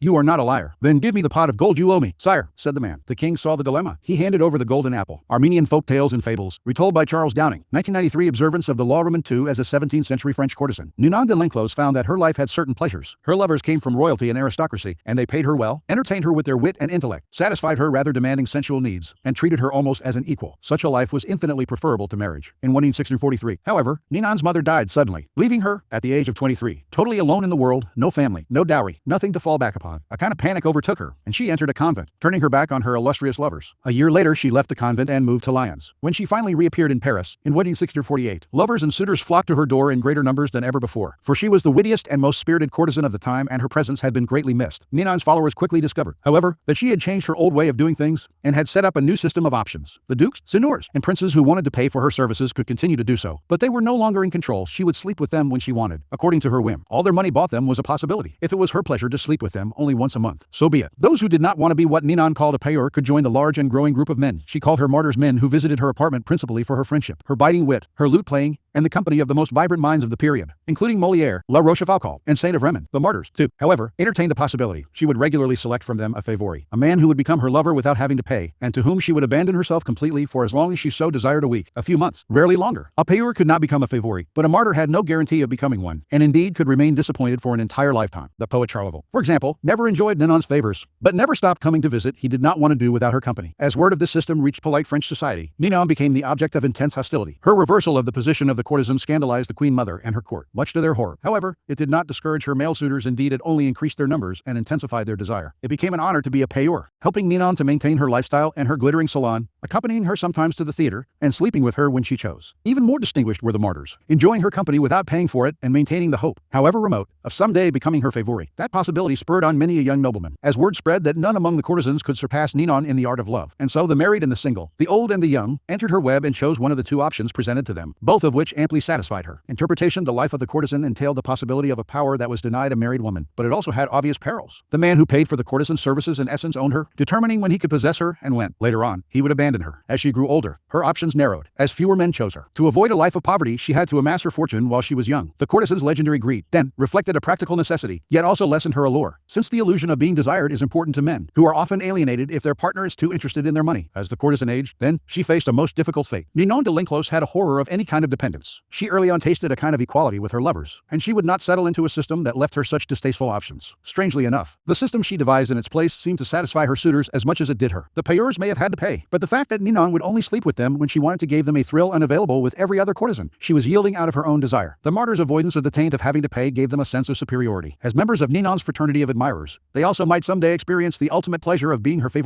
Finally, Ninon did not force her suitors into either category. They could choose which side they preferred, a freedom that left them a vestige of masculine pride, such as the power of giving people a choice, or rather the illusion of one, for they are playing with cards you have dealt them. Where the alternative set up by Ivan the Terrible involved a certain risk, one option would have led to his losing his power. Ninon created a situation in which every option redounded to her favor. From the payeurs she received the money she needed to run her salon, and from the martyrs she gained the ultimate in power. She could surround herself with a bevy of admirers, a harem from which to choose her lovers. The system, though, depended on one critical factor, the possibility, however remote, that a martyr could become a favorite. The illusion that riches, glory, or sensual satisfaction may someday fall into your victim's lap is an irresistible carrot to include in your list of choices. That hope, however slim, will make men accept the most ridiculous situations, because it leaves them the all-important option of a dream. The illusion of choice, married to the possibility of future good fortune, will lure the most stubborn sucker into your glittering web. J.P. Morgan S.R. once told a jeweler of his acquaintance that he was interested in buying a pearl scarf pin. Just a few weeks later, the jeweler happened upon a magnificent pearl. He had it mounted in an appropriate setting and sent it to Morgan, together with a bill for $5,000. The following day the package was returned. Morgan's accompanying note read, "I like the pen, but I don't like the price. If you will accept the enclosed check for $4,000, please send back the box with the seal unbroken." The enraged jeweler refused the check and dismissed the messenger in disgust. He opened up the box to reclaim the unwanted pin, only to find that it had been removed. In its place was a check for $5,000. The Little Brown Book of Anecdotes. Clifton Fadiman, ed. 1985. Keys to power. Words like freedom, options, and choice evoke a power of possibility far beyond the reality of the benefits they entail. When examined closely, the choices we have in the marketplace, in elections, and our jobs tend to have noticeable limitations. They are often a matter of a choice simply between A and B, with the rest of the alphabet out of the picture. Yet, as long as the faintest mirage of choice flickers on, we rarely focus on the missing options. We choose to believe that the game is fair and that we have our freedom. We prefer not to think too much about the depth of our liberty to choose. This unwillingness to probe the smallness of our choices stems from the fact that too much freedom creates a kind of anxiety. The phrase unlimited options sounds infinitely promising, but unlimited options would actually paralyze us and cloud our ability to choose. Our limited range of choices comforts us. This supplies the clever and cunning with enormous opportunities for deception. For people who are choosing between alternatives find it hard to believe they are being manipulated or deceived. They cannot see that you are allowing them a small amount of free will in exchange for a much more powerful imposition of your own will. Setting up a narrow range of choices, then, should always be a part of your deceptions. There is a saying, if you can get the bird to walk into the cage on its own, it will sing that much more prettily. The following are among the most common forms of controlling the options. Color the choices. This was a favorite technique of Henry Kissinger. As President Richard Nixon's Secretary of State, Kissinger considered himself better informed than his boss, and believed that in most situations he could make the best decision on his own. But if he tried to determine policy, he would offend or perhaps enrage a notoriously insecure man. So Kissinger would propose 3 or 4 choices of action for each situation, and would present them in such a way that the one he preferred always seemed the best solution compared to the others. Time after time, Nixon fell for the bait, never suspecting that he was moving where Kissinger pushed him. This is an excellent device to use on the insecure master. Force the resistor. One of the main problems faced by Dr. Kamal Milton H. Erickson, a pioneer of hypnosis therapy in the 1950s, was the relapse. His patients might seem to be recovering rapidly, but their apparent susceptibility to the therapy masked a deep resistance. They would soon relapse into old habits, blame the doctor, and stop coming to see him. To avoid this, Erickson began ordering some patients to have a relapse, to make themselves feel as bad as when they first came in to go back to square one. Faced with this option, the patients would usually choose to avoid the relapse, which, of course, was what Erickson really wanted. This is a good technique to use on children and other willful people who enjoy doing the opposite of what you ask them to. Push them to choose what you want them to do by appearing to advocate the opposite. Alter the playing field. In the witty 1960s, John D. Rockefeller set out to create an oil monopoly. If he tried to buy up the smaller oil companies, they would figure out what he was doing and fight back. Instead, he began secretly buying up the railway companies that transported the oil. When he then attempted to take over a particular company and met with resistance, he reminded them of their dependence on the rails. Refusing them shipping, or simply raising their fees, could ruin their business. Rockefeller altered the playing field so that the only options the small oil producers had were the ones he gave them. In this tactic, your opponents know their hand is being forced, but it doesn't matter. The technique is effective against those who resist at all costs. The shrinking options. The late 19th century art dealer Ambroise Vollard perfected this technique. Customers would come to Vollard's shop to see some Cézannes. He would show 3 paintings, neglect to mention a price, and pretend to doze off. The visitors would have to leave without deciding. They would usually come back the next day to see the paintings again, but this time Vollard would pull out less interesting works, pretending he thought they were the same ones. The baffled customers would look at the new offerings, leave to think them over, and return yet again. Once again, the same thing would happen. Vollard would would show paintings of lesser quality still. Finally, the buyers would realize they had better grab what he was showing them, because tomorrow they would have to settle for something worse, perhaps at even higher prices. A variation on this technique is to raise the price every time the buyer hesitates and another day goes by. This is an excellent negotiating ploy to use on the chronically indecisive, who will fall for the idea that they are getting a better deal today than if they wait till tomorrow. The weak man on the precipice. The weak are the easiest to maneuver by controlling their options. Cardinal de Retz, the great 17th century provocateur, served as an unofficial assistant to the Duke of Orleans, who was notoriously indecisive. It was a constant struggle to convince the Duke to take action. He would hem and haw, weigh the options, and wait till the last moment, giving everyone around him an ulcer. But Retz discovered a way to handle him. He would describe all sorts of dangers, exaggerating them as much as possible, until the Duke saw a yawning abyss in every direction except one, the one Retz was pushing him to take. This tactic is similar to color the choices, but with the weak you have to be more aggressive. Work on their emotions, use fear and terror to propel them into action. Try reason, and they will always find a way to procrastinate. Brothers in crime. This is a classic con artist technique. You attract your victims to some criminal scheme, creating a bond of blood and guilt between you. They participate in your deception, commit a crime, or think they do see the story of Sam Giesel in Law 3, and are easily manipulated. Serge Stavisky, the great French con artist of the 1920s, said, so entangled the government in his scams and swindles that the state did not dare to prosecute him, and chose to leave him alone. It is often wise to implicate in your deceptions the very person who can do you the most harm if you fail. Their involvement can be subtle. Even a hint of their involvement will narrow their options and buy their silence. The horns of a dilemma. This idea was demonstrated by General William Sherman's infamous march through Georgia during the American Civil War. Although the Confederates knew what direction Sherman was heading in, they never knew if he would attack from the left or the right, for he divided his army into two wings, and if the rebels retreated from one wing, they found themselves facing the other. This is a classic trial lawyer's technique. The lawyer leads the witnesses to decide between two possible explanations of an event, both of which poke a hole in their story. They have to answer the lawyer's questions, but whatever they say, they hurt themselves. The key to this move is to strike quickly. Deny the victim the time to think of an escape. As they wriggle between the horns of the dilemma, they dig their own grave. Understand, in your struggles with your rivals, it will often be necessary for you to hurt them. And if you are clearly the agent of their punishment, expect a counterattack, expect revenge. If, however, they seem to themselves to be the agents of their own misfortune, they will submit quietly. When Ivan left Moscow for his rural village, the citizens asking him to return agreed to his demand for absolute power. Over the years to come, they resented him less for the terror he unleashed on the country, because, after all, they had granted him his power themselves. This is why it is always good to allow your victims their choice of poison, and to cloak your involvement in providing it to them as far as possible. Image: the horns of the bull. The bull backs you into the corner with its horns, not a single horn, which you might be able to escape, but a pair of horns that trap you within their hold. Run right or run left, either way you move into their piercing ends and are gored. Authority: for the wounds and every other evil that men inflict upon themselves spontaneously, and of their own choice, are in the long run less painful than those inflicted by others. Niccolo Machiavelli. 204069 2527 Reversal. Controlling the options has one main purpose: to disguise yourself as the agent of power and punishment. The tactic works best, then, for those whose power is fragile, and who cannot operate too openly without incurring suspicion, resentment, and anger, even as a general rule. However, it is rarely wise to be seen as exerting power directly and forcefully, no matter how secure or strong you are. It is usually more elegant and more effective to give people the illusion of choice. On the other hand, by limiting other people's options, you sometimes limit your own. There are situations in which it is to your advantage to allow your rivals a large degree of freedom. As you watch them operate, you give yourself rich opportunities to spy, gather information, and plan your deceptions. The 19th century banker James Rothschild liked this method. He felt that if he tried to control his opponent's movements, he lost the chance to observe their strategy and plan a more effective course. The more freedom he allowed them in the short term, the more forcefully he could act against them in the long run. Law 32. Play to people's fantasies. Judgment: the truth is often avoided because it is ugly and unpleasant. Never appeal to truth and reality unless you are prepared for the anger that comes from disenchantment. Life is so harsh and distressing that people who can manufacture romance or conjure up fantasy are like oases in the desert. Everyone flocks to them. There is great power in tapping into the fantasies of the masses. The funeral of the lioness, the lion having suddenly lost his queen. Everyone hastened to show allegiance to the monarch by offering consolation. These compliments, alas, served but to increase the widower's affliction. Due notice was given throughout the kingdom that the funeral would be performed at a certain time and place. The lion's officers were ordered to be in attendance, to regulate the ceremony, and place the company according to their respective rank. One may well judge no one absented himself. The monarch gave way to his grief, and the whole cave, lions having no other temples, resounded with his cries. After his example, all the courtiers roared in their different tones. A court is the sort of place where everyone is either sorrowful, gay, or indifferent to everything, just as the reigning prince may think fit. Or if anyone is not actually, he at least tries to appear so. Each endeavors to mimic the master. It is truly said that one mind animates 1,000 bodies, clearly showing that human beings are mere machines. But let us return to our subject. The stag alone shed no tears. How could he? Forsooth, the death of the queen avenged him. She had formerly strangled his wife and son. A courtier thought fit to inform the bereaved monarch, and even affirmed that he had seen the stag laugh. The rage of a king, says Solomon, is terrible, and especially that of a lion king. Pitiful forester, he exclaimed. Darest thou laugh when all around are dissolved in tears? We will not soil our royal claws with thy profane blood. Do thou, brave wolf, avenge our queen, by immolating this traitor to her august manes. Hereupon the stag replied, Sire, the time for weeping is past. Grief is here superfluous. Your revered spouse appeared to me, but now, reposing on a bed of roses, I instantly recognized her. Friend, said she to me, have done with this funereal pomp. cease these useless tears. I have tasted 1,000 delights in the Elysian fields, conversing with those who are saints like myself. Let the king's despair remain for some time unchecked. It gratifies me." Scarcely had he spoken, when everyone shouted, "A miracle! A miracle!" The stag, instead of being punished, received a handsome gift. Do but entertain a king with dreams, flatter him, and tell him a few pleasant, fantastic lies. Whatever his indignation against you may be, he will swallow the bait and make you his dearest friend. Fables, Jean de La Fontaine. 1621-1695 observance of the law. The city-state of Venice was prosperous for so long that its citizens felt their small republic had destiny on its side. In the Middle Ages and High Renaissance, its virtual monopoly on trade to the east made it the wealthiest city in Europe. Under a beneficent republican government, Venetians enjoyed liberties that few other Italians had ever known. Yet in the 16th century, their fortunes suddenly changed. The opening of the New World transferred power to the Atlantic side of Europe to the Spanish and Portuguese, and later the Dutch and English. Venice could not compete economically, and its empire gradually dwindled. The final blow was the devastating loss of a prized Mediterranean possession, the island of Cyprus, captured from Venice by the Turks in 1570. Now noble families went broke in Venice, and banks began to fold. A kind of gloom and depression settled over the citizens. They had known a glittering past, had either lived through it or heard stories about it from their elders. The closeness of the glory years was humiliating. The Venetians half believed that the goddess Fortune was only playing a joke on them, and that the old days would soon return. For the time being, though, what could they do? In 1589, rumors began to swirl around Venice of the arrival, not far away, of a mysterious man called Il Bragadino, a master of alchemy, a man who had won incredible wealth through his ability, it was said, to multiply gold through the use of a secret substance. The rumor spread quickly because a few years earlier, a Venetian nobleman passing through Poland had heard a learned man prophesy that Venice would recover her past glory and power if she could find a man who understood the alchemic art of manufacturing gold. And so, as word reached Venice of the gold this Bragadino possessed, he clinked gold coins continuously in his hands, and golden objects filled his palace. Some began to dream. Through him, their city would prosper again. Members of Venice's most important noble families accordingly went together to Brescia, where Bragadino lived. They toured his palace and watched in awe as he demonstrated his gold-making abilities, taking a pinch of seemingly worthless minerals and transforming it into several ounces of gold dust. The Venetian Senate prepared to debate the idea of extending an official invitation to Bragadino to stay in Venice at the city's expense. When word suddenly reached them that they were competing with the Duke of Mantua for his services, they heard of a magnificent party in Bragadino's palace for the Duke, featuring garments with golden buttons, gold watches, gold plates, and on and on. Worried they might lose Bragadino to Mantua, the Senate voted almost unanimously to invite him to Venice, promising him the mountain of money he would need to continue living in his luxurious style, but only if he came right away. Late that year, the mysterious Bragadino arrived in Venice, with his piercing dark eyes under thick brows, and the two enormous black mastiffs that accompanied him everywhere. He was forbidding and impressive. He took up residence in a sumptuous palace on the island of the Giudecca, with the Republic funding his banquets, his expensive clothes, and all his other whims. A kind of alchemy fever spread through Venice. On street corners, hawkers would sell coal, distilling apparatus, bellows, how the books on the subject. Everyone began to practice alchemy, everyone except Bragadino. The alchemist seemed to be in no hurry to begin manufacturing the gold that would save Venice from ruin. Strangely enough, this only increased his popularity and following. People thronged from all over Europe, even Asia, to meet this remarkable man. Months went by, with gifts pouring into Bragadino from all sides. Still, he gave no sign of the miracle that the Venetians confidently expected him to produce. Eventually, the citizens began to grow impatient, wondering if he would wait forever. At first, the senators warned them not to hurry him. He was a capricious devil who needed to be cajoled. Finally, though, the nobility began to wonder too, and the Senate came under pressure to show a return on the city's ballooning investment. Bragadino had only scorn for the doubters, but he responded to them. He had, he said, already deposited in the city's mint the mysterious substance with which he multiplied gold. He could use this substance up all at once and produce double the gold. But the more slowly the process took place, the more it would yield. If left alone for 7 years, sealed in a casket, the substance would multiply the gold in the mint 30 times over. Most of the senators agreed to wait to reap the gold mine Bragadino promised. Others, however, were angry. 7 more years of this man living royally at the public trough, and many of the common citizens of Venice echoed these sentiments. Finally, the alchemist's enemies demanded he produce a proof of his skills, a substantial amount of gold, and soon, lofty, apparently devoted to his art. Bragadino responded that Venice, in its impatience, had betrayed him, and would therefore lose his services. He left town, going first to nearby Padua, then, in 1590, to Munich, at the invitation of the Duke of Bavaria, who, like the entire city of Venice, had known great wealth, but had fallen into bankruptcy through his own profligacy, and hoped to regain his fortune through the famous alchemist's services. And so Bragadino resumed the comfortable arrangement he had known in Venice, and the same pattern repeated itself. Interpretation: the young Cypriot Mamigna had lived in Venice for several years before reincarnating himself as the alchemist Bragadino. He saw how gloom had settled on the city, how everyone was hoping for a redemption from some indefinite source. While other charlatans mastered everyday cons based on sleight of hand, Mamigna mastered human nature. With Venice as his target from the start, he traveled abroad, made some money through his alchemy scams, and then returned to Italy, setting up shop in Brescia. There he created a reputation that he knew would spread to Venice from a distance. In fact, his aura of power would be all the more impressive. At first, Mamigna did not use vulgar demonstrations to convince people of his alchemic skill. His sumptuous palace, his opulent garments, the clink of gold in his hands, all these provided a superior argument to anything rational. And these established the cycle that kept him going. His obvious wealth confirmed his reputation as an alchemist, so that patrons like the Duke of Mantua gave him money, which allowed him to live in wealth, which reinforced his reputation as an alchemist, and so on. Only once this reputation was established, and dukes and senators were fighting over him, did he resort to the trifling necessity of a demonstration. By then, however, people were easy to deceive. They wanted to believe. The Venetian senators who watched him multiply gold wanted to believe so badly that they failed to notice the glass pipe up his sleeve, from which he slipped gold dust into his pinches of minerals. Brilliant and capricious, he was the alchemist of their fantasies, and once he had created an aura like this, no one noticed his simple multiple deceptions. Such is the power of the fantasies that take root in us, especially in times of scarcity and decline. People rarely believe that their problems arise from their own misdeeds and stupidity. Someone or something out there is to blame, the other, the world, the gods, and so salvation comes from the outside as well. Had Bragadino arrived in Venice armed with a detailed analysis of the reasons behind the city's economic decline, and of the hard-nosed steps that it could take to turn things around, he would have been scorned. The reality was too ugly and the solution too painful, mostly the kind of hard work that the citizens' ancestors had mustered to create an empire. Fantasy. On the other hand, in this case, the romance of alchemy was easy to understand and infinitely more palatable. To gain power, you must be a source of pleasure for those around you, and pleasure comes from playing to people's fantasies. Never promise a gradual improvement through hard work. Rather, promise the moon, the great and sudden transformation, the pot of gold. No man need despair of gaining converts to the most extravagant hypothesis who has art enough to represent it in favorable colors. David Hume, 1711-1776. If you want to tell lies that will be believed, don't tell the truth that won't. Emperor Tokugawa Ieyasu of Japan. 17th century keys to power. Fantasy can never operate alone. It requires the backdrop of the humdrum and the mundane. It is the oppressiveness of reality that allows fantasy to take root and bloom. In 16th century Venice, the reality was one of decline and loss of prestige. The corresponding fantasy described a sudden recovery of past glories through the miracle of alchemy, while the reality only got worse. The Venetians inhabited a happy dream world in which their city restored its fabulous wealth and power overnight, turning dust into gold. The person who can spin a fantasy out of an oppressive reality has access to untold power. As you search for the fantasy that will take hold of the masses, then keep your eye on the banal truths that weigh heavily on us all. Never be distracted by people's glamorous portraits of themselves and their lives. Search and dig for what really imprisons them. Once you find that, you have the magical key that will put great power in your hands. Although times and people change, let us examine a few of the oppressive realities that endure, and the opportunities for power they provide. The reality. Change is slow and gradual. It requires hard work, a bit of luck, a fair amount of self-sacrifice, and a lot of patience. The fantasy, a sudden transformation, will bring a total change in one's fortunes, bypassing work, luck, self-sacrifice, and time in one fantastic stroke. This is, of course, the fantasy par excellence of the charlatans who prowl among us to this day, and was the key to Bragadino's success. Promise a great and total change from poor to rich, sickness to health, misery to ecstasy, and you will have followers. How did the great 16th century German quack Leonhard Thurnacer become the court physician for the Elector of Brandenburg without ever studying medicine? Instead of offering amputations, leeches, and full-tasting purgatives, the medicaments of the time, Thurnacer offered sweet-tasting elixirs and promised instant recovery. Fashionable courtiers especially wanted his solution of drinkable gold, which cost a fortune. If some inexplicable illness assailed you, Thurnacer would consult a horoscope and prescribe a talisman. Who could resist such a fantasy health and well-being without sacrifice and pain? The reality, the social realm has hard-set codes and boundaries. We understand these limits and know that we have to move within the same familiar circles, day in and day out. The fantasy, we can enter a totally new world with different codes and the promise of adventure. In the early 1700s, all London was abuzz with talk of a mysterious stranger, a young man named George Salmanazar. He had arrived from what was to most Englishmen a fantastical land, the island of Formosa, now Taiwan. Off the coast of China, Oxford University engaged Salmanazar to teach the island's language. A few years later, he translated the Bible into Formosan, then wrote a book, an immediate bestseller on Formosa's history and geography. English royalty wined and dined the young man, and everywhere he went he entertained his hosts with wondrous stories of his homeland and its bizarre customs. After Salmanazar died, however, his will revealed that he was in fact merely a Frenchman with a rich imagination. Everything he had said about Formosa, its alphabet, its language, its literature, its entire culture, he had invented. He had built on the English public's ignorance of the place to concoct an elaborate story that fulfilled their desire for the exotic and strange. British culture's rigid control of people's dangerous dreams gave him the perfect opportunity to exploit their fantasy. The fantasy of the exotic, of course, can also skirt the sexual. It must not come too close, though, for the physical hinders the power of fantasy. It can be seen, grasped, and then tired of the fate of most courtesans. The bodily charms of the mistress only whet the master's appetite for more indifferent pleasures, a new beauty to adore. To bring power, fantasy must remain to some degree unrealized, literally unreal. The dancer Mata Hari, for instance, who rose to public prominence in Paris before World War I, had quite ordinary looks. Her power came from the fantasy she created of being strange and exotic, unknowable and indecipherable. The taboo she worked with was less sex itself than the breaking of social codes. Another form of the fantasy of the exotic is simply the hope for relief from boredom. Con artists love to play on the oppressiveness of the working world, its lack of adventure. Their cons might involve, say, the recovery of lost Spanish treasure, with the possible participation of an alluring Mexican señorita and a connection to the president of a South American country, anything offering release from the humdrum. The reality, society is fragmented and full of conflict. The fantasy, people can come together in a mystical union of souls. In the 1920s, the con man Oscar Hartzell made a quick fortune out of the age-old Sir Francis Drake swindle, basically promising any sucker who happened to be surnamed Drake a substantial share of the long-lost Drake treasure, to which Hartzell had access. Thousands across the Midwest fell for the scam, which Hartzell cleverly turned into a crusade against the government and everyone else who was trying to keep the Drake fortune out of the rightful hands of its heirs. There developed a mystical union of the oppressed Drakes, with emotional rallies and meetings. Promise such a union and you can gain much power, but it is a dangerous power that can easily turn against you. This is a fantasy for demagogues to play out. The reality, death. The dead cannot be brought back. The past cannot be changed. The fantasy, a sudden reversal of this intolerable fact. This con has many variations, but requires great skill and subtlety. The beauty and importance of the art of Vermeer Vermeer have long been recognized, but his paintings are small in number and are extremely rare. In the 1930s, though, Vermeers began to appear on the art market. Experts were called on to verify them and pronounce them real. Possession of these new Vermeers would crown a collector's career. It was like the resurrection of Lazarus. In a strange way, Vermeer had been brought back to life. The past had been changed. Only later did it come out that the new Vermeers were the work of a middle-aged Dutch forger named Han van Meegeren, and he had chosen Vermeer for his scam because he understood fantasy. The paintings would seem real precisely because the public, and the experts as well, so desperately wanted to believe they were. Remember, the key to fantasy is distance. The distant has allure and promise, seems simple and problem-free. What you are offering, then, should be ungraspable. Never let it become oppressively familiar. It is the mirage in the distance, withdrawing as the sucker approaches. Never be too direct in describing the fantasy, keep it vague. As a forger of fantasies, let your victim come close enough to see and be tempted, but keep him far away enough that he stays dreaming and desiring. Image, the moon, unattainable, always changing shape, disappearing and reappearing. We look at it, imagine, wonder, and pine, never familiar, continuous provoker of dreams. Do not offer the obvious. Promise the moon, authority. A lie is an allurement, a fabrication that can be embellished into a fantasy. It can be clothed in the raiments of a mystic conception. Truth is cold, sober fact, not so comfortable to absorb. A lie is more palatable. The most detested person in the world is the one who always tells the truth, who never romances. I found it far more interesting and profitable to romance than to tell the truth. Joseph Weil. The Yellow Kid. 188-75-1976 reversal. If there is power in tapping into the fantasies of the masses, there is also danger. Fantasy usually contains an element of play. The public half realizes it is being duped, but it keeps the dream alive anyway, relishing the entertainment and the temporary diversion from the everyday that you are providing. So keep it light, never come too close to the place where you are actually expected to produce results. That place may prove extremely hazardous. After Bragadino established himself in Munich, he found that the sober-minded Bavarians had far less faith in alchemy than the temperamental Venetians. Only the Duke really believed in it, for he needed it desperately to rescue him from the hopeless mess he was in. As Bragadino played his familiar waiting game, accepting gifts and expecting patience, the public grew angry. Money was being spent and was yielding no results. In 185-92, the Bavarians demanded justice, and eventually Bragadino found himself swinging from the gallows. As before, he had promised and had not delivered, but this time he had misjudged the forbearance of his hosts, and his inability to fulfill their fantasy proved fatal. One last thing, never make the mistake of imagining that fantasy is always fantastical. It certainly contrasts with reality, but reality itself is sometimes so theatrical and stylized that fantasy becomes a desire for simple things. The image Abraham Lincoln created of himself, for example, as a homespun country lawyer with a beard, made him the common man's president. P.T. Barnum created a successful act with Tom Thumb, a dwarf who dressed up as famous leaders of the past, such as Napoleon, and lampooned them wickedly. The show delighted everyone, right up to Queen Victoria, by appealing to the fantasy of the time. Enough of the vainglorious rulers of history. The common man knows best. Tom Thumb reversed the familiar pattern of fantasy in which the strange and unknown becomes the ideal. But the act still obeyed the law, for underlying it was the fantasy that the simple man is without problems, and is happier than the powerful and the rich. Both Lincoln and Tom Thumb played the commoner, but carefully maintained their distance. Should you play with such a fantasy, you too must carefully cultivate distance, and not allow your common persona to become too familiar, or it will not project as fantasy. Law 33. Discover each man's thumbscrew judgment. Everyone has a weakness, a gap in the castle wall. That weakness is usually an insecurity, an uncontrollable emotion or need. It can also be a small secret pleasure. Either way, once found, it is a thumbscrew you can turn to your advantage. Finding the thumbscrew. A strategic plan of action. We all have resistances. We live with a perpetual armor around ourselves to defend against change and the intrusive actions of friends and rivals. We would like nothing more than to be left to do things our own way. Constantly butting up against these resistances will cost you a lot of energy. One of the most important things to realize about people, though, is that they all have a weakness, some part of their psychological armor that will not resist, that will bend to your will if you find it and push on it. Some people wear their weaknesses openly, others disguise them. Those who disguise them are often the ones most effectively undone through that one chink in their armor. The lion, the chamois, and the fox. A lion was chasing a chamois along a valley. He had all but caught it, and with longing eyes was anticipating a certain and a satisfying repast. It seemed as if it were utterly impossible for the victim to escape, for a deep ravine appeared to bar the way for both the hunter and the hunted. But the nimble chamois, gathering together all its strength, shot like an arrow from a bow across the chasm, and stood still on the rocky cliff on the other side. Our lion pulled up short, but at that moment a friend of his happened to be near at hand. That friend was the fox. "What?" said he. "With your strength and agility, is it possible that you will yield to a feeble chamois? You have only to will, and you will be able to work wonders, though the abyss be deep. Yet, if you are only in earnest, I am certain you will clear it. Surely you can confide in my disinterested friendship. I would not expose your life to danger if I were not so well aware of your strength and dexterity." The lion's blood waxed hot, and began to boil in his veins. He flung himself with all his might into space, but he could not clear the chasm, so down he tumbled headlong, and was killed by the fall. Then what did his dear friend do? He cautiously made his way down to the bottom of the ravine, and there, out in the open space and the free air, seeing that the lion wanted neither flattery nor obedience now, he set to work to pay the last sad rites to his dead friend, and in a month picked his bones clean. Fables, Ivan Krylov. 1E768, 1E8844. In planning your assault, keep these principles in mind. Pay attention to gestures and unconscious signals. As Sigmund Freud remarked, no mortal can keep a secret if his lips are silent. He chatters with with his fingertips. Betrayal oozes out of him at every pore. This is a critical concept in the search for a person's weakness. It is revealed by seemingly unimportant gestures and passing words. The key is not only what you look for, but where and how you look. Everyday conversation supplies the richest mine of weaknesses. So train yourself to listen. Start by always seeming interested. The appearance of a sympathetic ear will spur anyone to talk. A clever trick, often used by the 19th century French statesman Talleyrand, is to appear to open up to the other person, to share a secret with them. It can be completely made up, or it can be real, but of no great importance to you. The important thing is that it should seem to come from the heart. This will usually elicit a response that is not only as frank as yours, but more genuine, a response that reveals a weakness. If you suspect that someone has a particular soft spot, probe for it indirectly. If, for instance, you sense that a man has a need to be loved, openly flatter him. If he laps up your compliments, no matter how obvious, you are on the right track. Train your eye for details: how someone tips a waiter, what delights a person, the hidden messages in clothes. Find people's idols, the things they worship, and will do anything to get. Perhaps you can be the supplier of their fantasies. Remember, since we all try to hide our weaknesses, there is little to be learned from our conscious behavior. What oozes out in the little things outside our conscious control is what you want to know. Find the helpless child. Most weaknesses begin in childhood, before the self builds up compensatory defenses. Perhaps the child was pampered or indulged in a particular area, or perhaps a certain emotional need went unfulfilled. As he or she grows older, the indulgence or the deficiency may be buried, but never disappears. Knowing about a childhood need gives you a powerful key to a person's weakness. One sign of this weakness is that when you touch on it, the person will often act like a child. Be on the lookout, then, for any behavior that should have been outgrown. If your victims or rivals went without something important, such as parental support, when they were children, supply it, or its facsimile. If they reveal a secret taste, a hidden indulgence, indulge it. In either case, they will be unable to resist you. Look for contrasts. An overt trait often conceals its opposite. People who thump their chests are often big cowards. A prudish exterior may hide a lascivious soul. The uptight are often screaming for adventure. The shy are dying for attention. By probing beyond appearances, you will often find people's weaknesses in the opposite of the qualities they reveal to you. Find the weakling. Sometimes in your search for weaknesses, it is not what but who that matters. In today's versions of the court, there is often someone behind the scenes who has a great deal of power, a tremendous influence over the person superficially on top. These behind-the-scenes power brokers are the group's weak link. Win their favor and you indirectly influence the king. Alternatively, even in a group of people acting with the appearance of one will, as when a group under attack closes ranks to resist an outsider, there is always a weak link in the chain. Find the one person who will bend under pressure. Fill the void. The two main emotional voids to fill are insecurity and unhappiness. The insecure are suckers for any kind of social validation. As for the chronically unhappy, look for the roots of their unhappiness. The insecure and the unhappy are the people least able to disguise their weaknesses. The ability to fill their emotional voids is a great source of power, and an indefinitely prolongable one. Feed on uncontrollable emotions. The uncontrollable emotion can be a paranoid fear, a fear disproportionate to the situation, or any base motive such as lust, greed, vanity, or hatred. People in the grip of these emotions often cannot control themselves, and you can do the controlling for them. Irving Lazar Hollywood super agent Irving Paul Lazar was once anxious to sell studio mogul Jack L. Warner a play. "I had a long meeting with him today," Lazar explained to screenwriter Garson Cannon. "But I didn't mention it. I didn't even bring it up." "Why not?" I asked. "Because I'm going to wait until the weekend after next, when I go to Palm Springs." "I don't understand." "You don't?" "I go to Palm Springs every weekend. But Warner isn't going this weekend. He's got a preview or something. So he's not coming down till the next weekend. So that's when I'm going to bring it up." "Irving, I'm more and more confused." "Look," said Irving impatiently, "I know what I'm doing. I know how to sell Warner. This is a type of material that he's uneasy with, so I have to hit him with it hard and suddenly to get an okay." "But why Palm Springs?" "Because in Palm Springs, every day he goes to the baths at the spa. And that's where I'm going to be when he's there." Now there's a thing about Jack. He's 80 and he's very vain, and he doesn't like people to see him naked. So when I walk up to him naked at the spa, he's naked, well, I'm naked too. But I don't care who sees me. He does. And I walk up to him naked, and I start to talk to him about this thing. He'll be very embarrassed, and he'll want to get away from me. And the easiest way is to say yes, because he knows if he says no, then I'm going to stick with him and stay right on it and not give up. So to get rid of me, he'll probably say yes. 2 weeks later, I read of the acquisition of this particular property by Warner Brothers. I phoned Lazar and asked how it had been accomplished. "How do you think?" he asked. "In the buff. That's how. Just the way I told you it was going to work." Hollywood. Garson Cannon. 1974 Observances of the Law Observance I and 1615 said the 30-year-old Bishop of Lausanne, later known as Cardinal Richelieu, gave a speech before representatives of the three estates of France: clergy, nobility, and commoners. Richelieu had been chosen to serve as the mouthpiece for the clergy, an immense responsibility for a man still young and not particularly well known. On all of the important issues of the day, the speech followed the church line. But near the end of it, Richelieu did something that had nothing to do with the church and everything to do with his career. He turned to the throne of the 15-year-old King Louis Roman XIII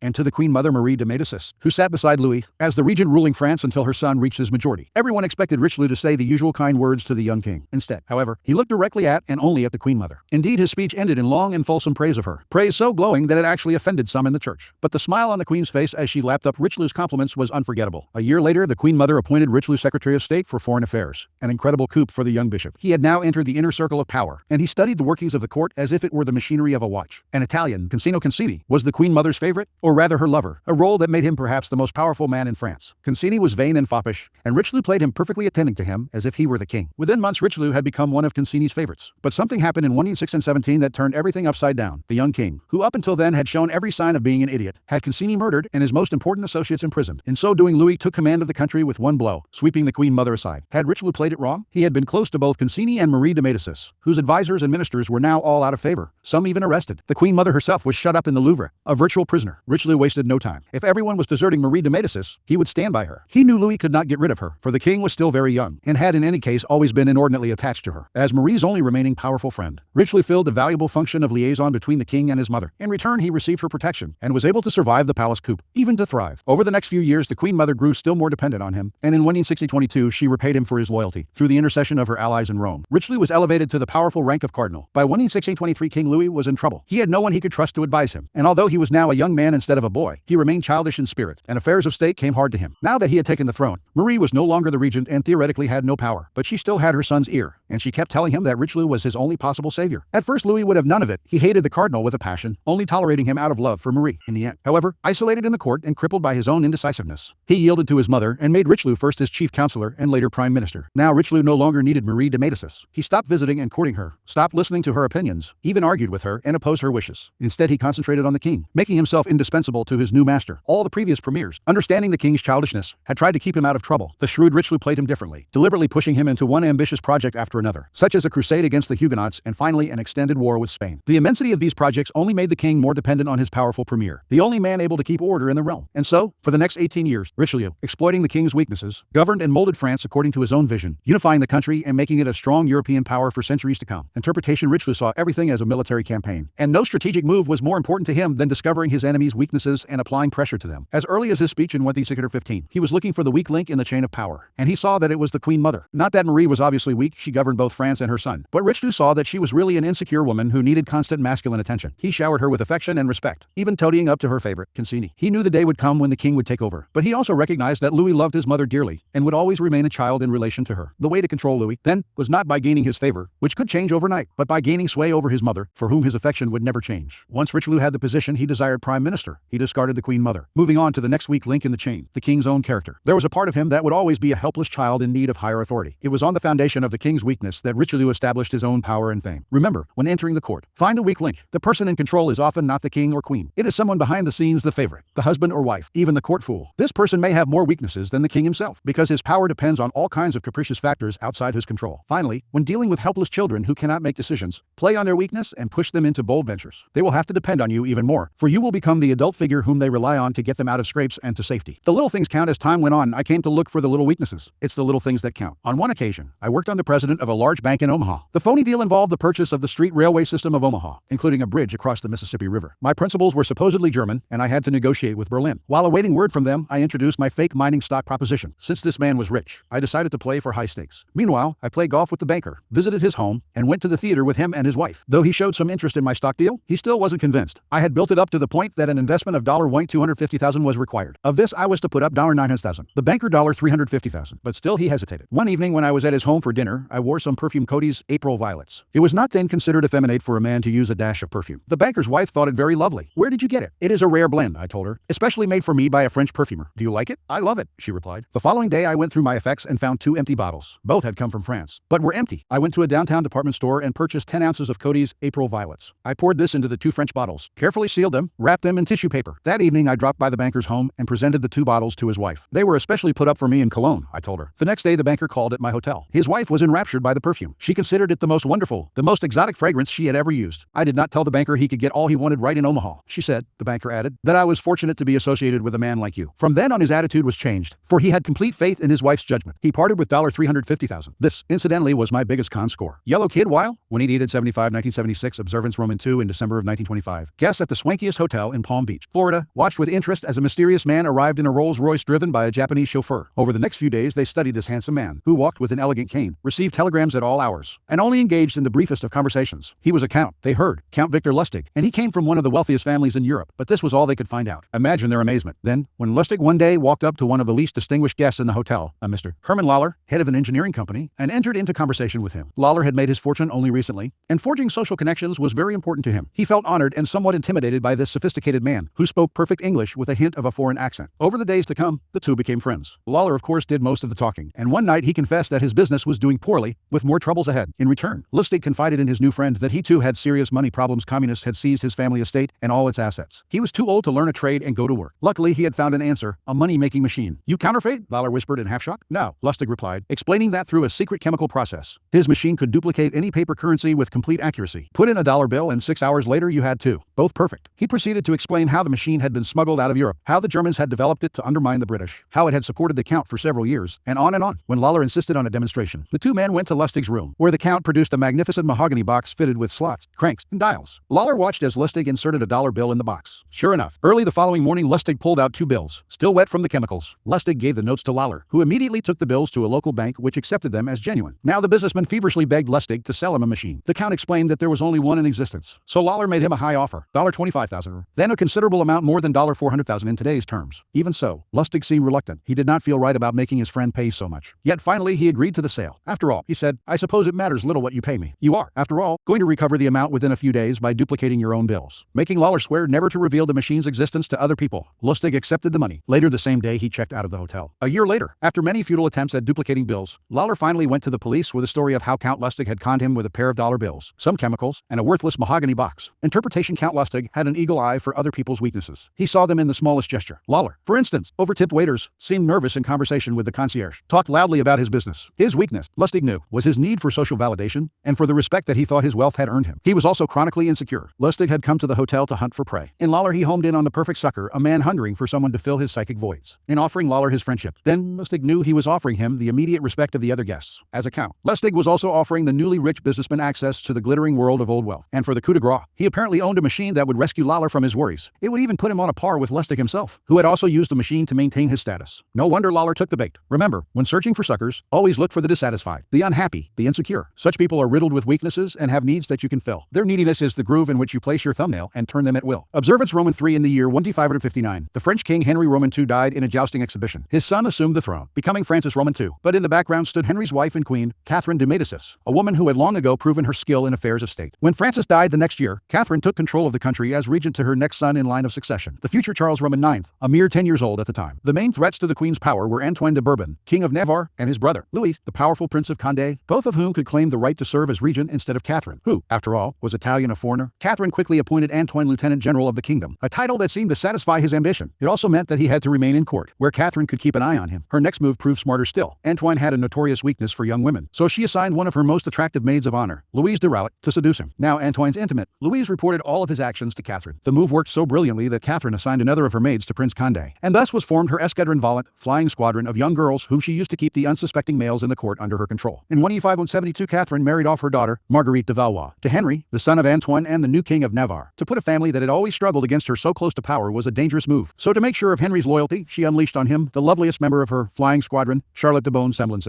Baroness of Sauves. Catherine did this even though Henry was married to her daughter. Within weeks, Marguerite de Valois wrote in her memoirs, De Sauves so completely ensnared my husband that we no longer slept together, nor even conversed. And while I am on the subject, there is another fact that deserves mention. It is this: a man shows his character just in the way in which he deals with trifles, for then he is off his guard. This will often afford a good opportunity of observing the boundless egoism of a man's nature, and his total lack of consideration for others. And if these defects show themselves in small things, or merely in his general demeanor, you will find that they also underlie his action in matters of importance, although he may disguise the fact. This is an opportunity which should not be missed. If in the little affairs of every day, the trifles of life, a man is inconsiderate and seeks only what is advantageous or convenient to himself, to the prejudice of others' rights, if he appropriates to himself that which belongs to all alike, you may be sure there is no justice in his heart, and that he would be a scoundrel on a wholesale scale, only that law and compulsion bind his hands. Arthur Schopenhauer. 1788 at 60, the Baroness was an excellent spy and helped to keep Henry under Catherine's thumb. When the Queen's youngest son, the Duke of Alençon, grew so close to Henry that she feared the two might plot against her, she assigned the Baroness to him as well. This most infamous member of the flying squadron quickly seduced Alençon, and soon the two young men fought over her, and their friendship quickly ended, along with any danger of a conspiracy. Interpretation: Catherine had seen very early on the sway that a mistress has over a man of power, her own husband. Henry Roman II had kept one of the most infamous mistresses of them all, Diane de Poitiers. What Catherine learned from the experience was that a man like her husband wanted to feel he could win a woman over without having to rely on his status, which he had inherited rather than earned. Then such a need contained a huge blind spot. As long as the woman began the affair by acting as if she had been conquered, the man would fail to notice that as time passed the mistress had come to hold power over him, as Diane de Poitiers did over Henry. It was Catherine's strategy to turn this weakness to her advantage, using it as a way to conquer and control men. All she had to do was unleash the loveliest women in the court, her flying squadron, on men whom she knew shared her husband's vulnerability. Remember, always look for passions and obsessions that cannot be controlled. The stronger the passion, the more vulnerable the person. This may seem surprising, for passionate people look strong. In fact, however, they are simply filling the stage with their theatricality, distracting people from how weak and helpless they really are. A man's need to conquer women actually reveals a tremendous helplessness that has made suckers out of them for thousands of years. Look at the part of a person that is most visible: their greed, their lust, their intense fear. These are the emotions they cannot conceal, and over which they have the least control. And what people cannot control, you can control for them. The battle at Versailles Pharsalia when the two armies Julius Caesar's and Pompeius were come into Pharsalia, and both encamped there. Pompey's thoughts ran the same way as they had done before, against fighting. But those who were about him were greatly confident of success, as if they had already conquered. The cavalry especially were obstinate for fighting, being splendidly armed and bravely mounted, and valuing themselves upon the fine horses they kept, and upon their own handsome persons, as also upon the advantage of their numbers. For they were 5,000 against 1,000 of Caesar's. Nor were the numbers of the infantry less disproportionate, there being 45,000 of Pompey's against 22,000 of the enemy. The next day, whilst the infantry was thus sharply engaged in the main battle, on the flank Pompey's horse rode up confidently, and opened his cavalry's ranks very wide, that they might surround the right wing of Caesar. But before they engaged, Caesar's cohorts rushed out and attacked them, and did not dart their javelins at a distance, nor strike at the thighs and legs, as they usually did in close battle, but aimed at their faces. For thus Caesar had instructed them, in hopes that young gentlemen, who had known much of battles and wounds, but came wearing their hair long, in the flower of their age and height of their beauty, would be more apprehensive of such blows, and not care for hazarding both a danger at present and a blemish for the future. And so it proved, for they were so far from bearing the stroke of the javelins, that they could not stand the sight of them, but turned about, and covered their faces to secure them. Once in disorder, presently they turned about to fly, and so most shamefully ruined all. For those who had beat them back at once outflanked the infantry, and falling on their rear, cut them to pieces. Pompey, who commanded the other wing of the army, when he saw his cavalry thus broken and flying, was no longer himself, nor did he now remember that he was Pompey the Great, but, like one whom some god had deprived of his senses, retired to his tent without speaking a word, and there sat to expect the event, till the whole army was routed. The life of Julius Caesar, Plutarch, c.